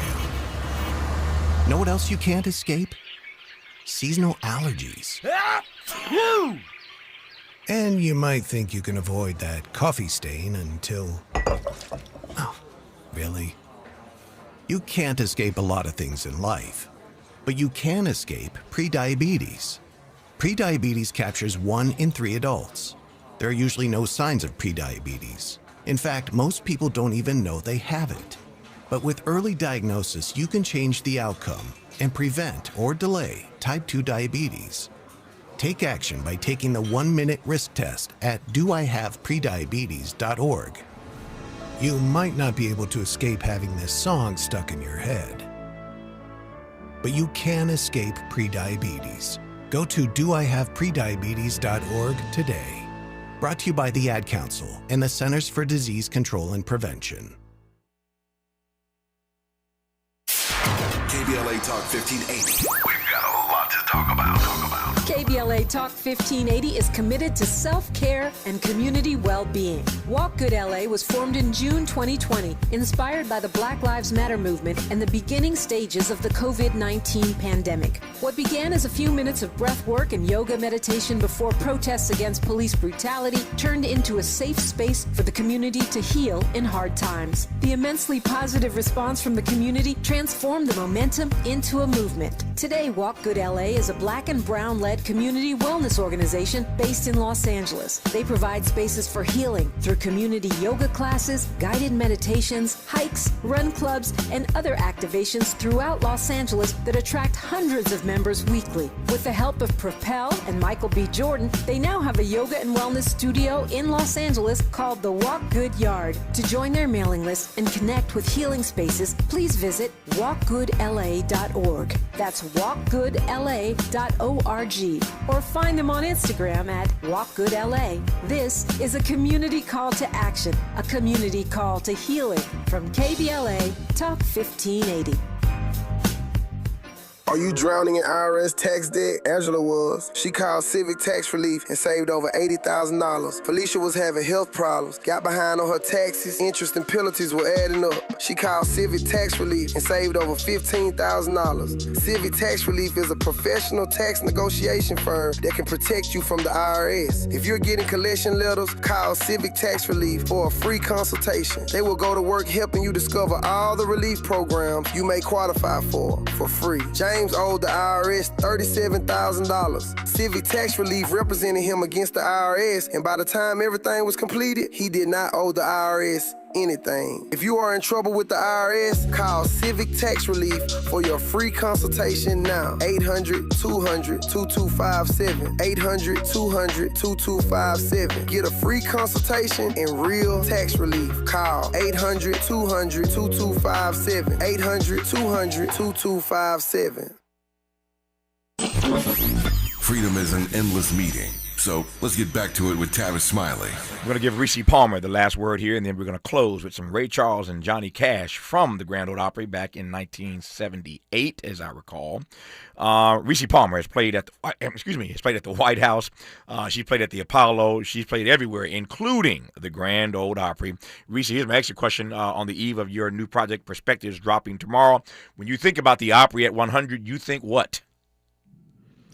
I think that I'm loving where they're going in terms of their programming. I've seen a lot more people of color on that stage, and that makes me really happy. People speaking Spanish and all of that throughout their entire program. I think that's really awesome. And otherwise, it's an honor. It's always an honor. It's hallowed ground. And I'm just really grateful to be a part of that 100 years. And I hope to see more of my peers and the artists coming behind me on that stage in the next 100. We are blessed that you have been a part of the history of the Grand Ole Opry, now celebrating 100 years. Acclaimed singer-songwriter Rissi Palmer releases her highly anticipated EP, Perspectives, tomorrow with 4 dynamic tracks. The EP highlights her exceptional gift for storytelling, blending, of course, her personal experiences, as she talked about in this conversation, with her broad musical influences. Perspectives from Rissi Palmer drops tomorrow. Rissi, thanks for coming on today. Deeply appreciate it. Thanks for the opportunity to talk to you, and enjoy the rest of your day. Thank you. You do the same. I appreciate you. Appreciate you. Good to have you on. We close with Ray Charles and Johnny Cash at the Opry, the Grand Ole Opry, back in 1978. Tomorrow is Friday, so the best of Tavis Smiley on these stations across the country. Thanks for tuning in to this program, and as always, keep the faith. I keep my eyes wide open all the time. I keep the ends out for the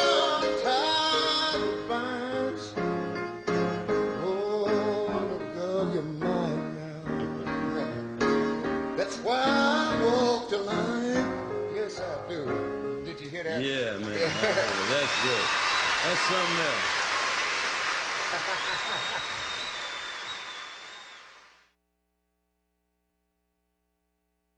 KBLA 1580 Santa Monica. I'm Bree Wood with BIN News Now. Black Cook County, Illinois Board President Tony Preckwinkle has picked up support from South and West Side clergy as she seeks a fifth term. 15 years we've had balanced budgets. For 15 years we haven't raised property taxes. I think that's a great record. Her Democratic primary opponent, Alderman Brendan Riley, said she's been in office too long and accuses her of running bloated budgets. Atlanta has paused new liquor licenses on Edgewood Avenue after a deadly mass shooting last year that killed one man and hurt 10 others. City leaders approved safety reforms and a 6-month moratorium, though some business owners say it goes too far. And Morehouse College President Dr. F. Du Bois Bowman is addressing the post-game incident where Tuskegee head coach Benji Taylor was briefly handcuffed by a safety officer. Bowman said